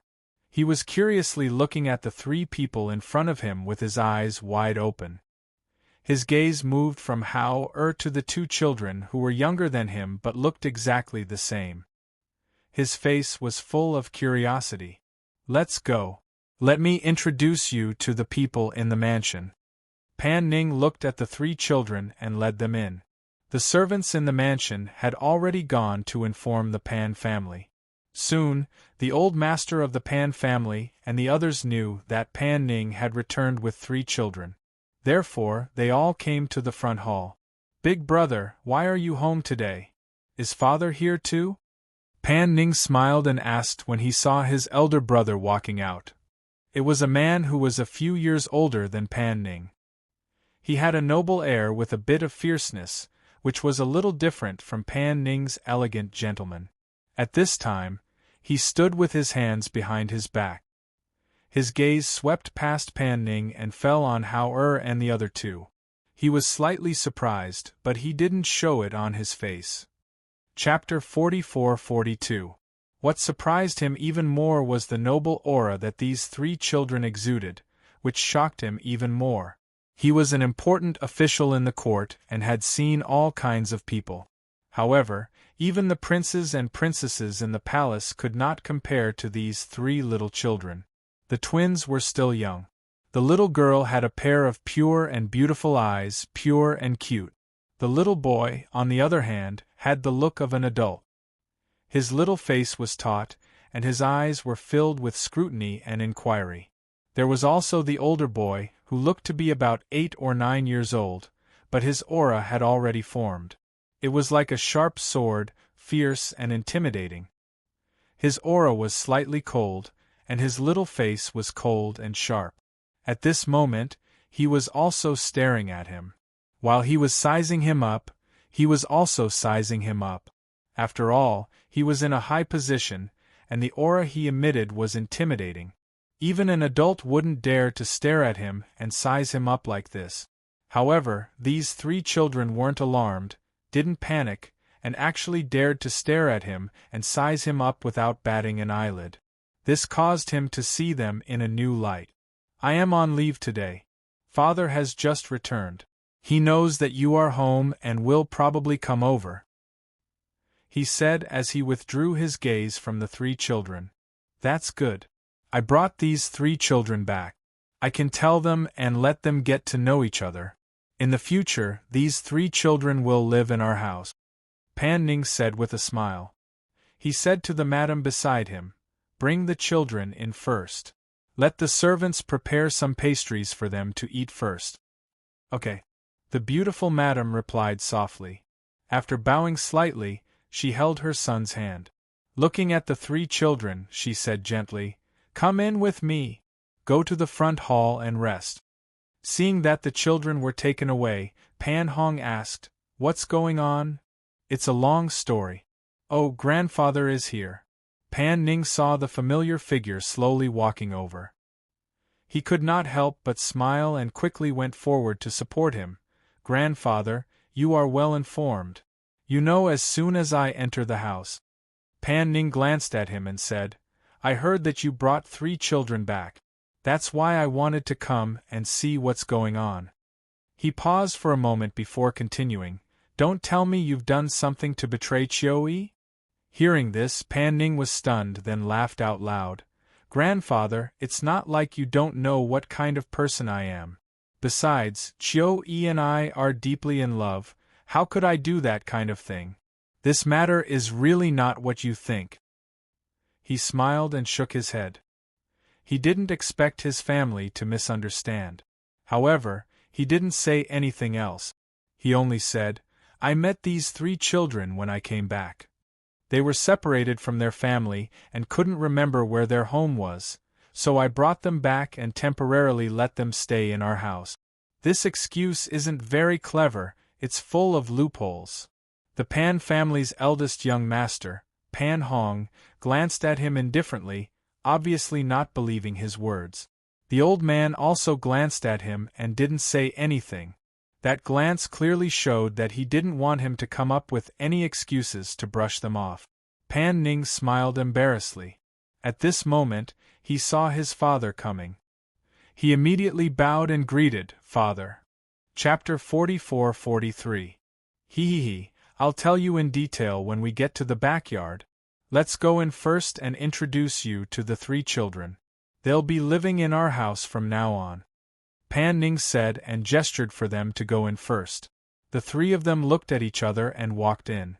Pan Old Man and Pan Hong, who had arrived first and met the three children, walked in slowly and sat down at the front. Then, their gazes fell on the three children. Pan Old Man entered and saw the three children. His expression was the same as the previous two, with surprise and surprise. It seemed that he didn't expect that the three children brought back by his youngest son would be like this. He glanced at the three people sitting upright and glanced at his youngest son before sitting down at the front. He, grandfather, father, eldest brother, madam, let me introduce you. Pan Ning stood in the middle of the hall with a smile and said to the people sitting there, "These three children are siblings. This is the eldest brother, Xianyuan Hao, this is Xianyuan Mu Chen, and this is Xianyuan Mu Yu." As he spoke, his voice paused, and he turned sideways to introduce the three children. "This is my grandfather, this is my father, this is my eldest brother, and this is my wife. Everyone in my family is here, except for my sister-in-law, who brought the two children back to her mother's house for a short stay and hasn't returned yet." Hearing this, the three children got down from their chairs and bowed to them in a well-behaved manner. They said in unison, "Greetings, great-grandfather Pan, Uncle Pan, Aunt Chiu." Pan Ning told them to address them on the way, so the three children greeted them according to his instructions. The people sitting there saw that the three children were so well-behaved and nodded with a smile on their faces. Pan family's ancestors saw that the twins were so well-behaved even though they were so young. He liked them and his face softened a little. He said to the three of them, "Pan Ning has already told us that from today onwards, you can stay here.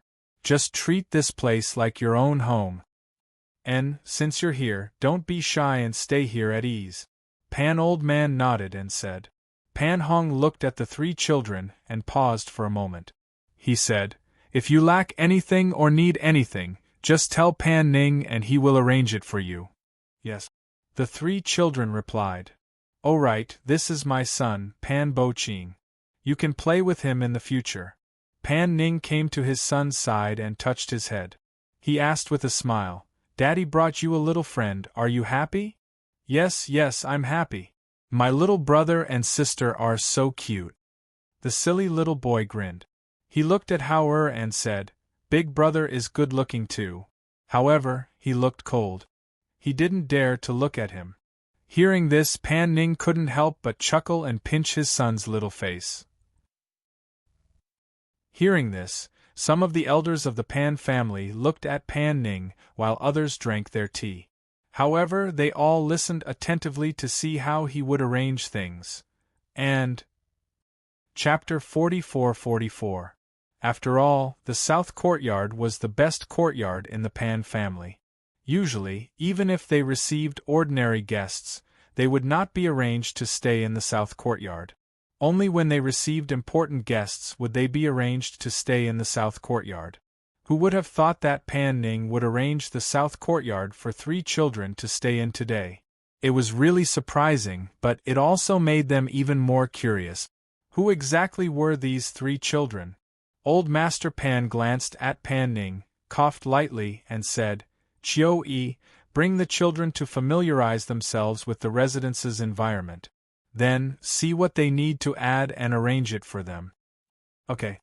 Second Madame Pan responded. After bowing, she held her son's hand and said to Hao and the other two warmly, "The three of you, come with me. I'll bring you to see the courtyard." The three of them responded and bowed to the few people in the hall in a regular manner. Only then did they leave the hall. After they left, only the Pan family father and son were left in the hall. Looking at the people sitting upright, Pan Ning could not help but smile bitterly. He originally wanted to tell them in detail in the backyard, but it seemed that they had a lot to ask him. "Tell us in detail. What exactly is going on?" Old Master Pan picked up his teacup and took a sip of tea. He said slowly, "Don't try to trick us. Whether it's the truth or not, we'll know once we hear it." Pan Ning smiled helplessly and walked to the side to sit down. He said, "Grandfather, how would I dare to trick you? It's just that it's a long story." "Then take your time. We happen to have time today," Father Pan said and picked up his teacup. He looked like he was ready for a long chat. Seeing this, Pan Ning sighed silently and said, "I really don't know where to start." Hearing this, Pan Hong asked, "Who are they? Where did you know them?" Pan Ning glanced at his elder brother, waved his hands and said with a smile, "You might not believe me if I tell you. I really don't know who they are, but I can tell you the last question. I met them in E-City. However, when the 3 old foxes heard this, they could tell that there was a problem. What he said was that he could answer the last question. This was interesting. It seemed that he knew who these 3 children were, but he just didn't want to tell them. The 3 of them looked at each other, then looked away at the same time. Pan Ning drank his tea and did not notice the gazes of his grandfather, father, and brother. What about their families? Why didn't they go home? On the other hand, why did you bring them to your home? What's the reason? Pan Hong asked again. With Pan Hong asking questions, the 2 elders also drank their tea and listened from the side.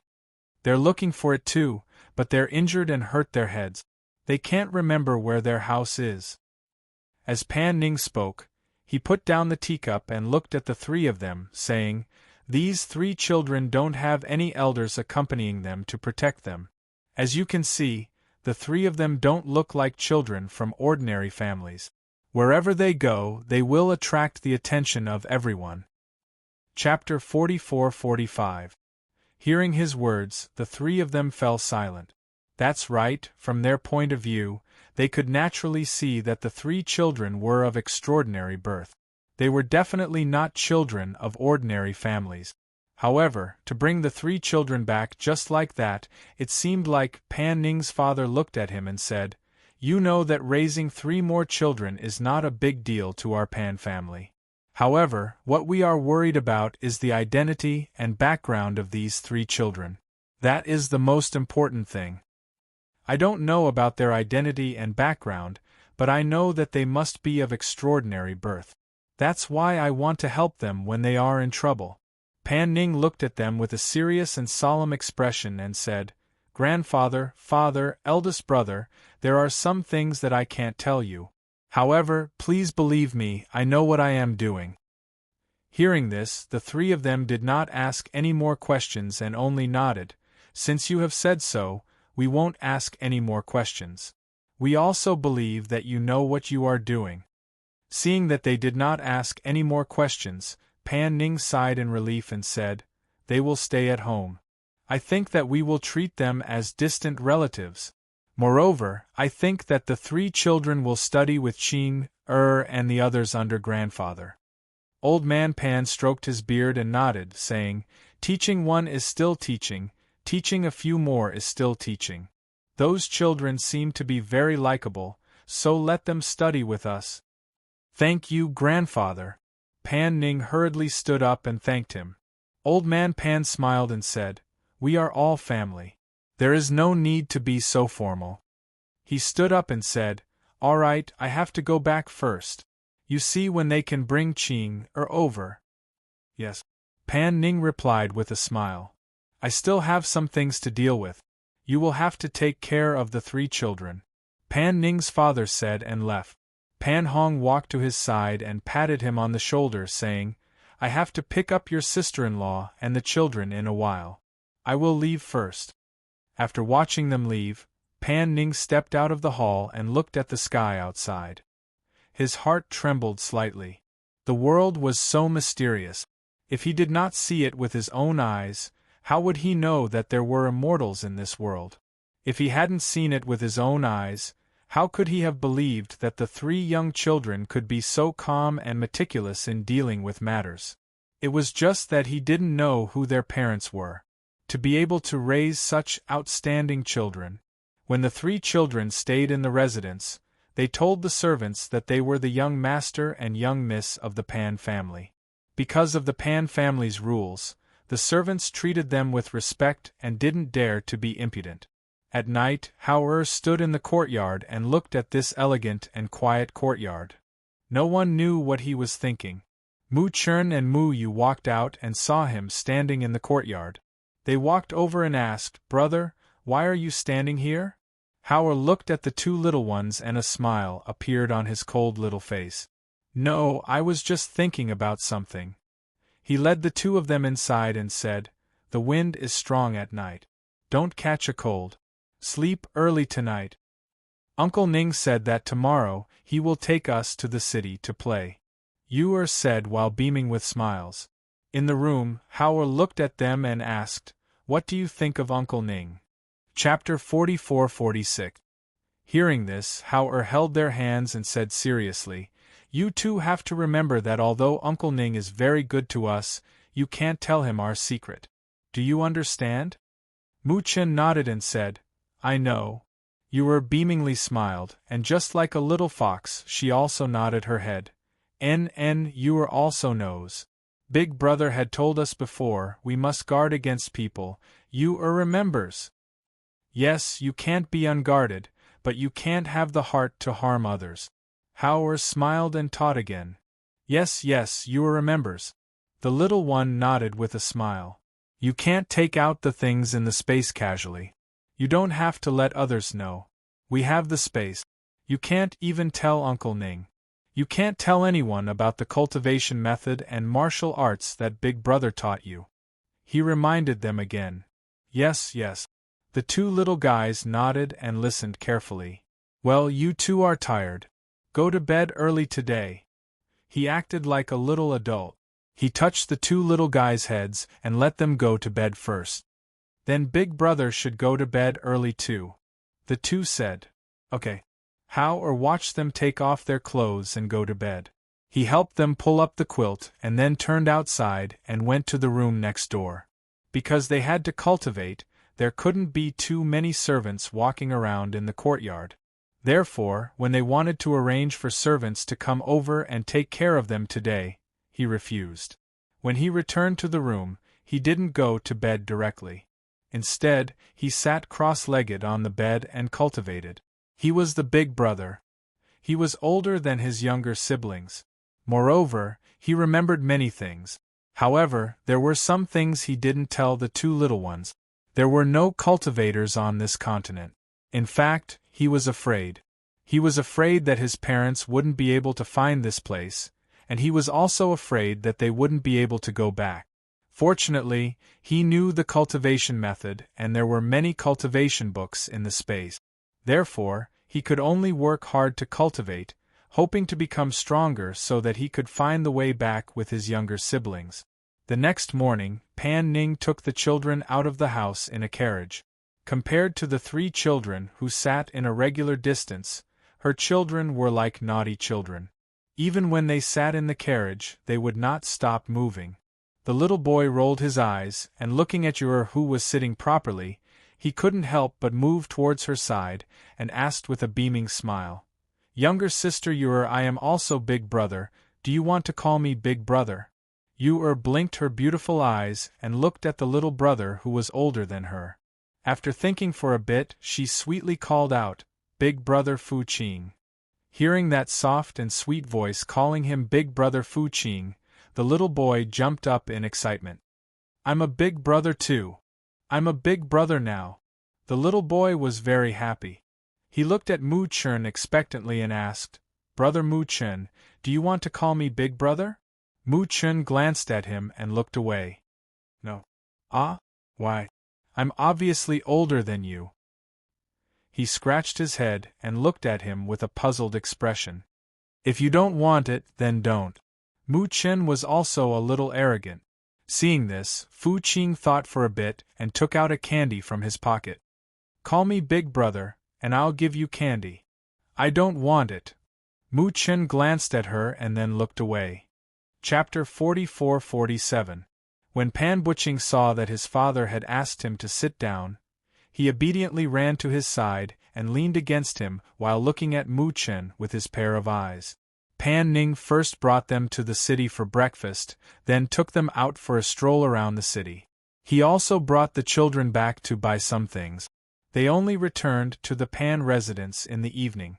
After sending the three children back to the southern courtyard, Pan Ning paused and said, "How it's not convenient for you to have no servants here. How about this? I'll call 17 over to follow you." He then added, 17 is the secret guard who followed me to the courtyard to look for you that day." Hao thought for a moment and nodded. "Okay. You guys should rest early today. Study with Qing tomorrow." Pan Ning smiled and said, "As for other matters, You don't have to worry about them. I'll help you find out. Thank you. Howard bowed to him. Pan Ning nodded and then left first.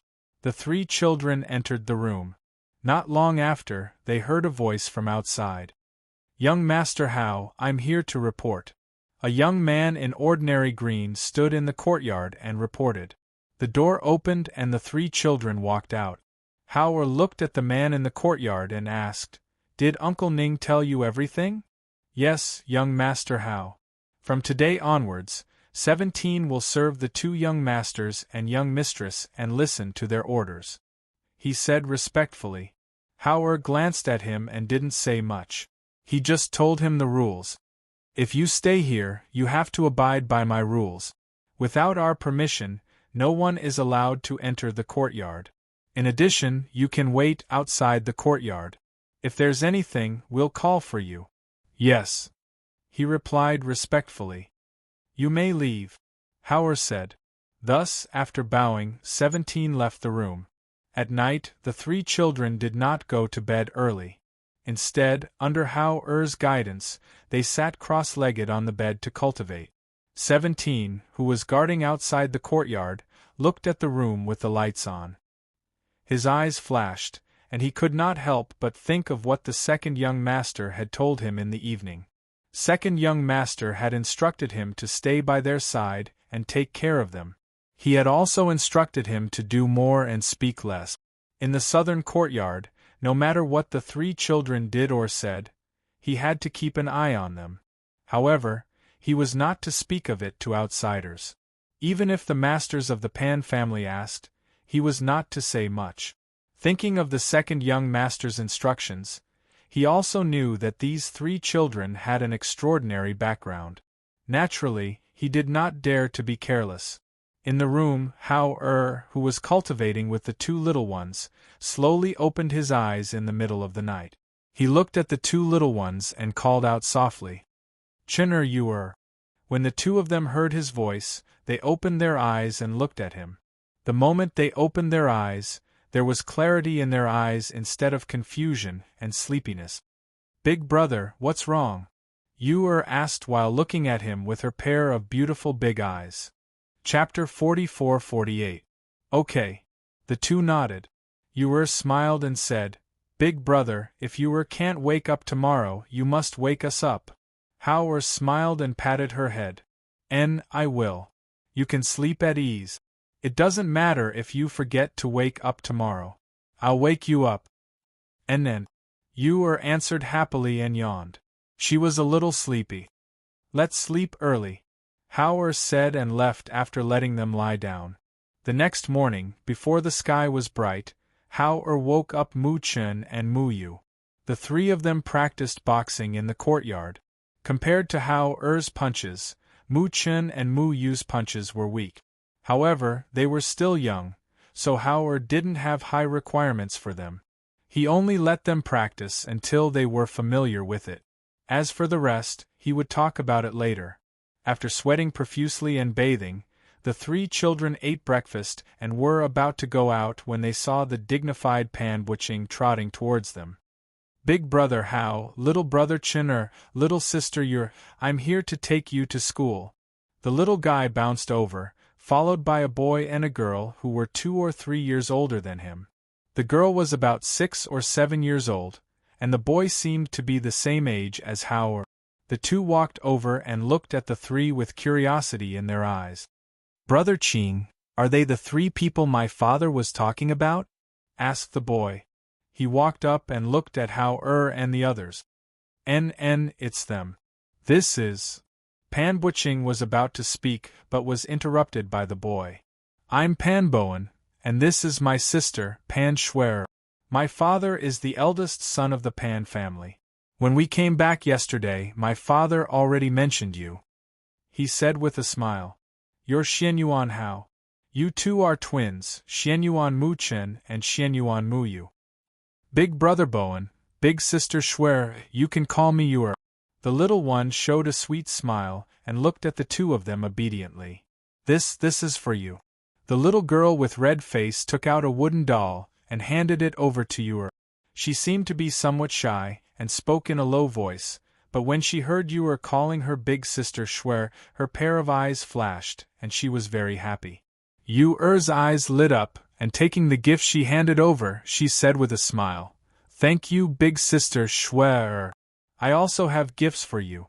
Pan Bowen looked at Hauer and Chen and said. He took out 2 small rectangular boxes from his arms and handed them to them. "These are 2 brushes. Daddy bought them with me yesterday. They are for you." "Thank you." Hauer and Mu Chun took it and thanked him. "Let's go to school. If you're late, Great-Grandpa will slap you," Pan Bowen said as he and Pan Butching led them to the school. The little girl with a red face shyly held Er's hand. Seeing smiling, she couldn't help but smile as well, and even her footsteps became lighter. When the children arrived at the school, Schwer originally wanted to sit with but when she saw Mu Chen, who looked exactly like but had a sullen face, sitting next to she could only find a seat herself. Chapter 44-49. The old man walked in slowly with his hands behind his back. He glanced at the children who were sitting up straight in an orderly manner, then coughed lightly and asked, "Do you all know each other?" "Yes," the children answered. The old man then walked down and said to Bowen, who was sitting on the left in front, "Write down the book I asked you to memorize last time today." "Yes, great-grandfather," Bowen answered in an orderly manner. He did not look back, but began to grind the ink and write from memory. "Schwer, this is the writing you have to practice today." The old man gave her homework and walked over to Bo Ching. "Practice your writing today. The homework is here." After giving the 3 children their homework, he walked over to Hauer and the other 2 and asked, "Have you learned it before? What do you know?" Hauer thought for a moment and said, "I don't really remember, but I remember that father and mother taught me before." Hearing this, the old man paused for a moment and asked, "Then do the 3 of you know how to write your names?" "Yes," the 3 of them said in unison. "Write it down and let me see." He pulled over a chair and sat between the 3 of them. He saw the 3 children pick up the brush, dip it in some ink, and seriously write down their names on the paper. Then, they handed it over one by one for him to see. Looking at the 3 names written by the 3 children, he looked at the 3 of them with some surprise. Hauer's handwriting had already begun to show its edge, and although the 2 younger ones wrote stroke by stroke, it was still regular and neat. It did not seem like the handwriting that they would write at their age. After all, they were such young children. However, when he thought of the unique temperament of these 3 children, he felt that it was not surprising. Your writing is not bad. Today, I'll test you first and see what you know." He looked at the 3 children, thought for a moment, and tested them one by one. However, what he did not expect was that this school exam was full of surprises. The 3 children knew more than he expected, especially Hauer, who could memorize a book he had never read. His photographic memory really shocked him.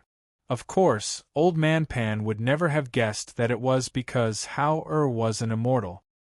His spiritual power was not something a mortal could compare to. Moreover, he had been intelligent since he was young, so he could learn twice the result with half the effort. After a whole morning, Old Man Pan couldn't help but feel a sense of appreciation for talent. He discovered that not only Hauer, but even the 2 children who weren't even 3 years old had extremely good memories. They understood with just a hint, and their comprehension abilities were even more astonishing. "That's all for today, you can go back. Do your homework well. I'll check on you one by one tomorrow." The old man told them to go back first. The next few days passed as usual. However, Hauer learned things extremely quickly. Even Bowen could not catch up to his speed. Moreover, not only did he learn to read and write, but he also learned to paint. On this day, after the old man left school, he walked slowly to the front and met Pan Hong. After Pan Hong bowed, he asked, "Why haven't I seen Pan Ning recently? What has he been busy with these days?" Chapter 44-50. Hearing this, the old man frowned. What's he doing there? I don't know. Pan Hong paused, then asked, Grandfather, how are and the others doing? Grandfather Pan glanced at him. They're naturally intelligent and have a photographic memory. They can be called demonic geniuses. Pan Hong's eyes flashed. All 3 children are like that? Yes. The old man nodded and sighed. An ordinary family wouldn't be able to raise such an outstanding child. I really don't know who they are. I'm getting more and more curious. Pan Hong smiled and said, Perhaps we will find out one day. To be honest, he was also curious about the origins of the 3 children. However, they were brought back by his brother. Even if he was curious, he didn't think of investigating in secret. After all, he believed that his brother had a sense of propriety. When it was time to let them know, they would know. Yes, I heard from your father yesterday that His Majesty seems to want to send you on a long trip? Grandfather Pan asked. There was talk of it, but it hasn't been confirmed yet. If you have to go on a long trip, you have to arrange for people to follow you. Safety is the most important thing. He patted him on the shoulder and said, I'll go back and rest first. If you encounter something you can't solve, discuss it with your family. Grandfather, don't worry. I will. Pan Hong said and watched him leave before heading to the backyard. The days passed unknowingly. In the blink of an eye, Hao and the others had been in the Pan family for more than 3 months. Compared to Mu Chun and Mu Yu, Hao-er's cultivation improved faster. However, in this place the spiritual energy was scarce. Although there were pills to improve strength in the space, he didn't dare to use them casually. Early in the morning, the Pan family was sitting in a circle eating breakfast. It was peaceful and quiet. However, they were caught off guard by a sudden piece of news. Not good, not good. Old Master, something happened to first young master. The steward hurried in to report. Behind him, 2 secret guards covered in blood carried the bloodied Pan family's first young master, Pan Hong. Grandfather Pan, who was eating breakfast, stood up abruptly when he heard the housekeeper's report. The bowl in his hand fell to the ground. His heart pounded. What happened? What happened? However, as soon as he finished speaking, he saw his eldest grandson being carried by the secret guard. He felt his blood rush to his head and his entire body swayed. He almost lost his balance. Husband! Father! Father! The expressions of Pan Hong's wife and child changed abruptly, and they hurriedly ran forward. However, when they saw the wounds on his body and the blood all over his body, tears fell from their eyes. How could this be? How could this be? Husband! Hong-er! Pan Fu helped old Master Pan to the front. When he saw Pan Hong covered in injuries, he couldn't help but suck in a breath of cold air. Quickly get a doctor. Quick! Pan Ning woke up late today and didn't have breakfast with them, but after hearing the news of his big brother's accident, he quickly rushed over. As for Hao Mu Chen and Mu Yu, who were in the southern courtyard, they were used to eating by themselves, so they didn't know what had happened earlier. The servants of the Pan residence also didn't tell them about the eldest young master's accident. After all, in everyone's eyes, they were just 3 children. Chapter 44-51. Seeing the doctor shaking his head as he walked out, Old Man Pan's entire body swayed and his vision turned black. He fainted. Father! Old Man Pan was shocked and quickly supported him while shouting, Doctor! Quickly take a look at my grandfather!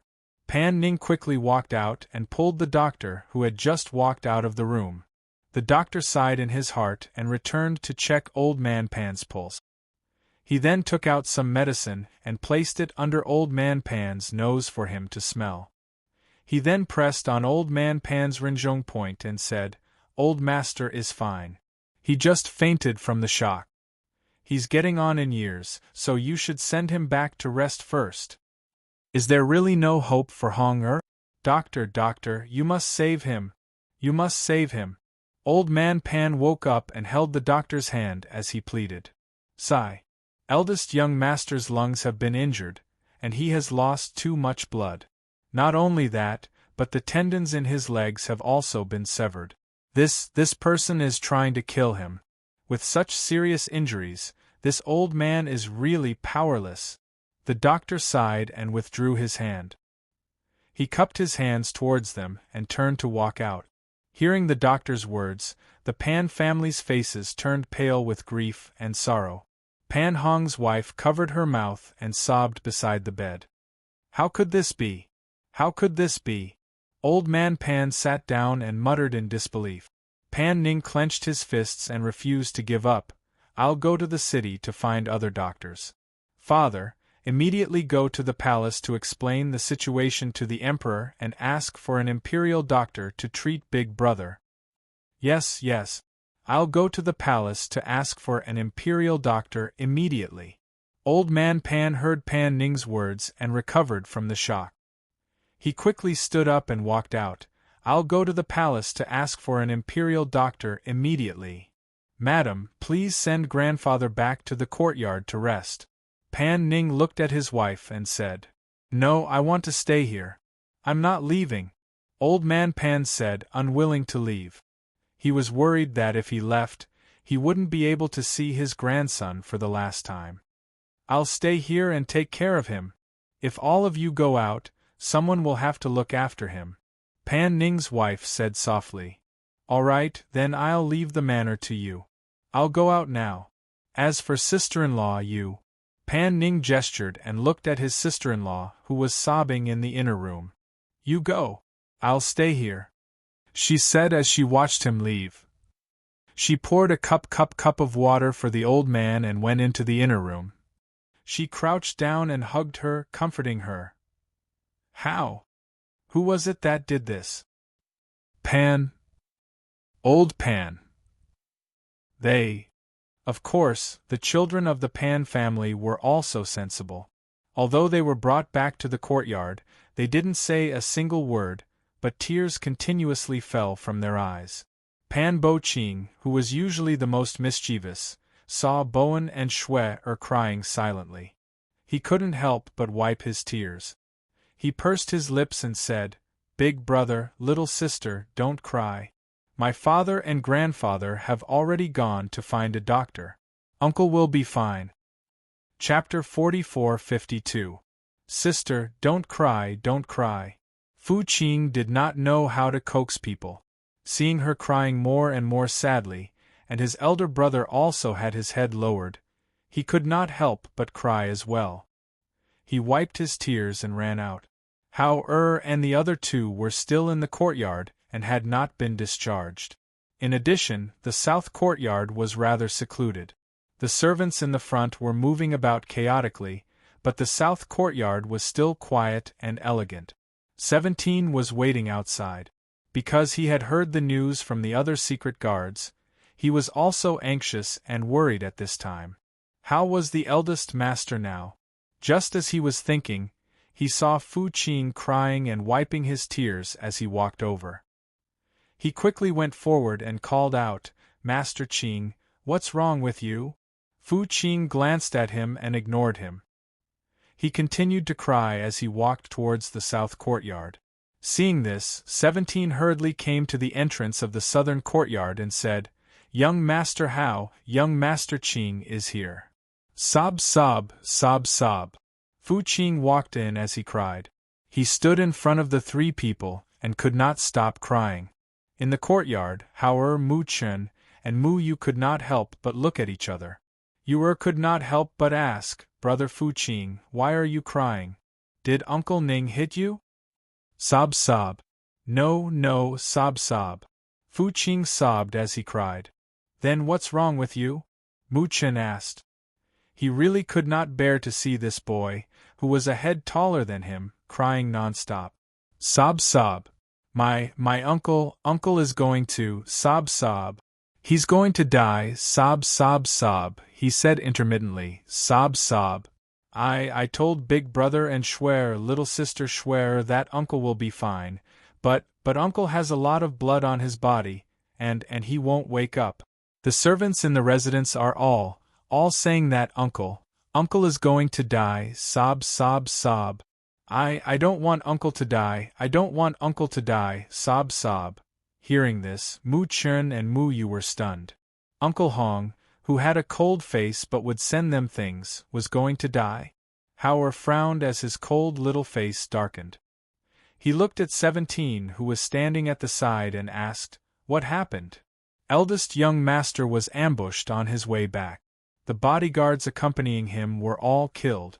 The secret guards tried their best to save him, but I heard that his injuries were very serious. The doctor said that he might not live past tonight. 17 quickly told him what he knew. Hearing this, Howard was silent and didn't say anything. No one knew what he was thinking. Boo-hoo! Big brother and Schwer. Little sister Schwer kept crying. I'm scared too. Boo-hoo! Fu Qing sobbed softly. Big brother Bo Qing, don't cry, Uncle Hong will be fine. Yu tiptoed and lightly patted his head. Chinner Yu Howard looked at the two of them. Go and accompany Bowen and Schwer. Where's Big Brother? Mu Chen looked at him and asked. Howard thought about it and said, I'll go take a look at Uncle Hong. Okay. Mu Chen nodded and said to Bo Qing, don't cry. Boys shouldn't cry. 17, bring them over. Howard looked at 17 and ordered. Yes. 17 responded and left with the three little ones. Chapter 44-53. Howard. Pan Ning was a little surprised to see him here. However, he was in a hurry to bring the doctors to treat his elder brother, so he did not stop walking. As he walked forward, he said, something happened in the residence. If you need anything, look for 17 first. Howard followed beside him and said, I heard that something happened to Uncle Hong, so I wanted to come and take a look. Elder brother was ambushed on the way back. His condition is not good. I'm bringing the doctors to treat him now. As Pan Ning spoke, his footsteps were hurried. He said to the dozen or so doctors who were jogging behind him, everyone, please walk faster. The doctors behind him were in a hurry and were panting slightly. One of the fatter ones was sweating a lot. He was wiping his sweat and panting as he jogged to follow the crowd. When they arrived at the courtyard, before they could catch their breath, they were invited in for a diagnosis. However, after entering, they all came out shaking their heads. There are too many injuries and they have hurt his lungs. Forgive us for not being able to do anything.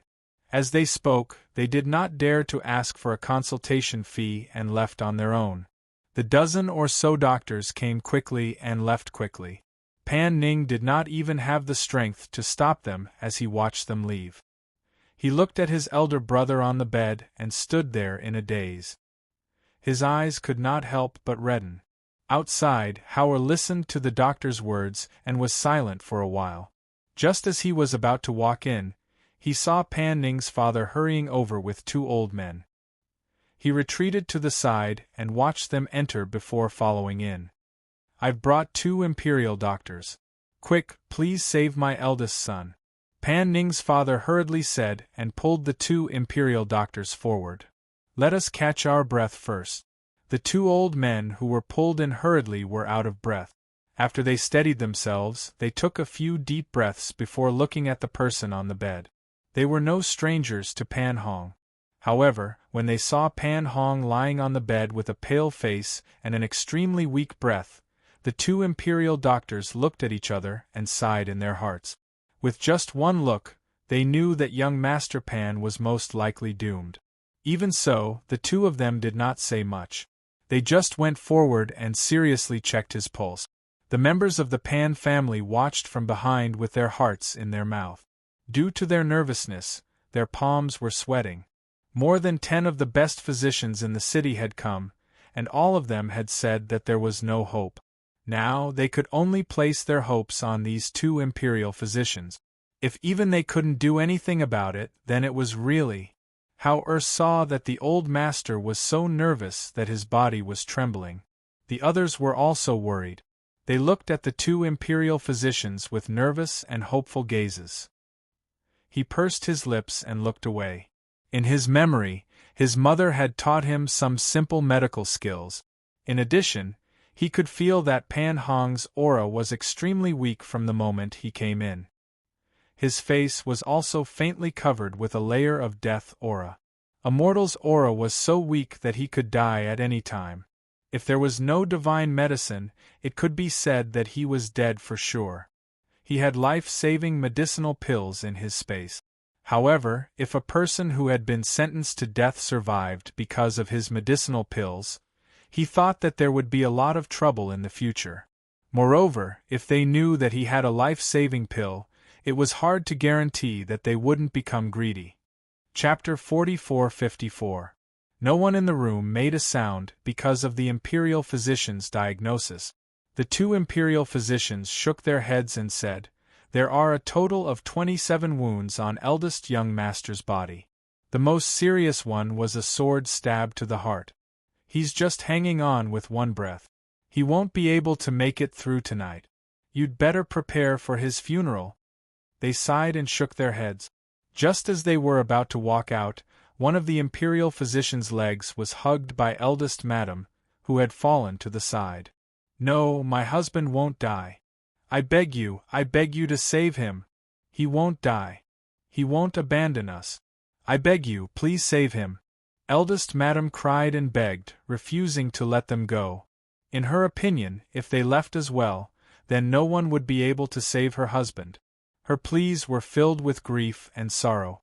Even the two imperial physicians could not help but feel sorrowful at this moment. Pan Hong was in the prime of his life and was highly regarded by the emperor. Now that he was in this state, it really made people sigh. "Eldest madam, please restrain your grief," they said helplessly as they watched the woman cry herself to death. In the end, she fainted. "Sister-in-law! Sister-in-law!" Pan Ning and his wife quickly went forward to support her. The imperial physician looked at her and said, "She's too sad. Send her back to rest. We'll take our leave first." The two of them said and walked out. They still had to report Pan Hong's condition to the emperor. Old Master Pan's body swayed and his face was as white as paper. Just as he was about to fall, Hao supported him. Father Pan sat in a chair in a daze. He seemed to have aged 10 years in an instant. "Madam, send sister-in-law back and take good care of her." Pan Ning forced himself to stay awake and let his wife send her back first. When he saw his wife and servants supporting his sister-in-law leave, he took a deep breath and looked at his elder brother on the bed with grief in his eyes. Old Master Hao supported him as he trembled to the bedside.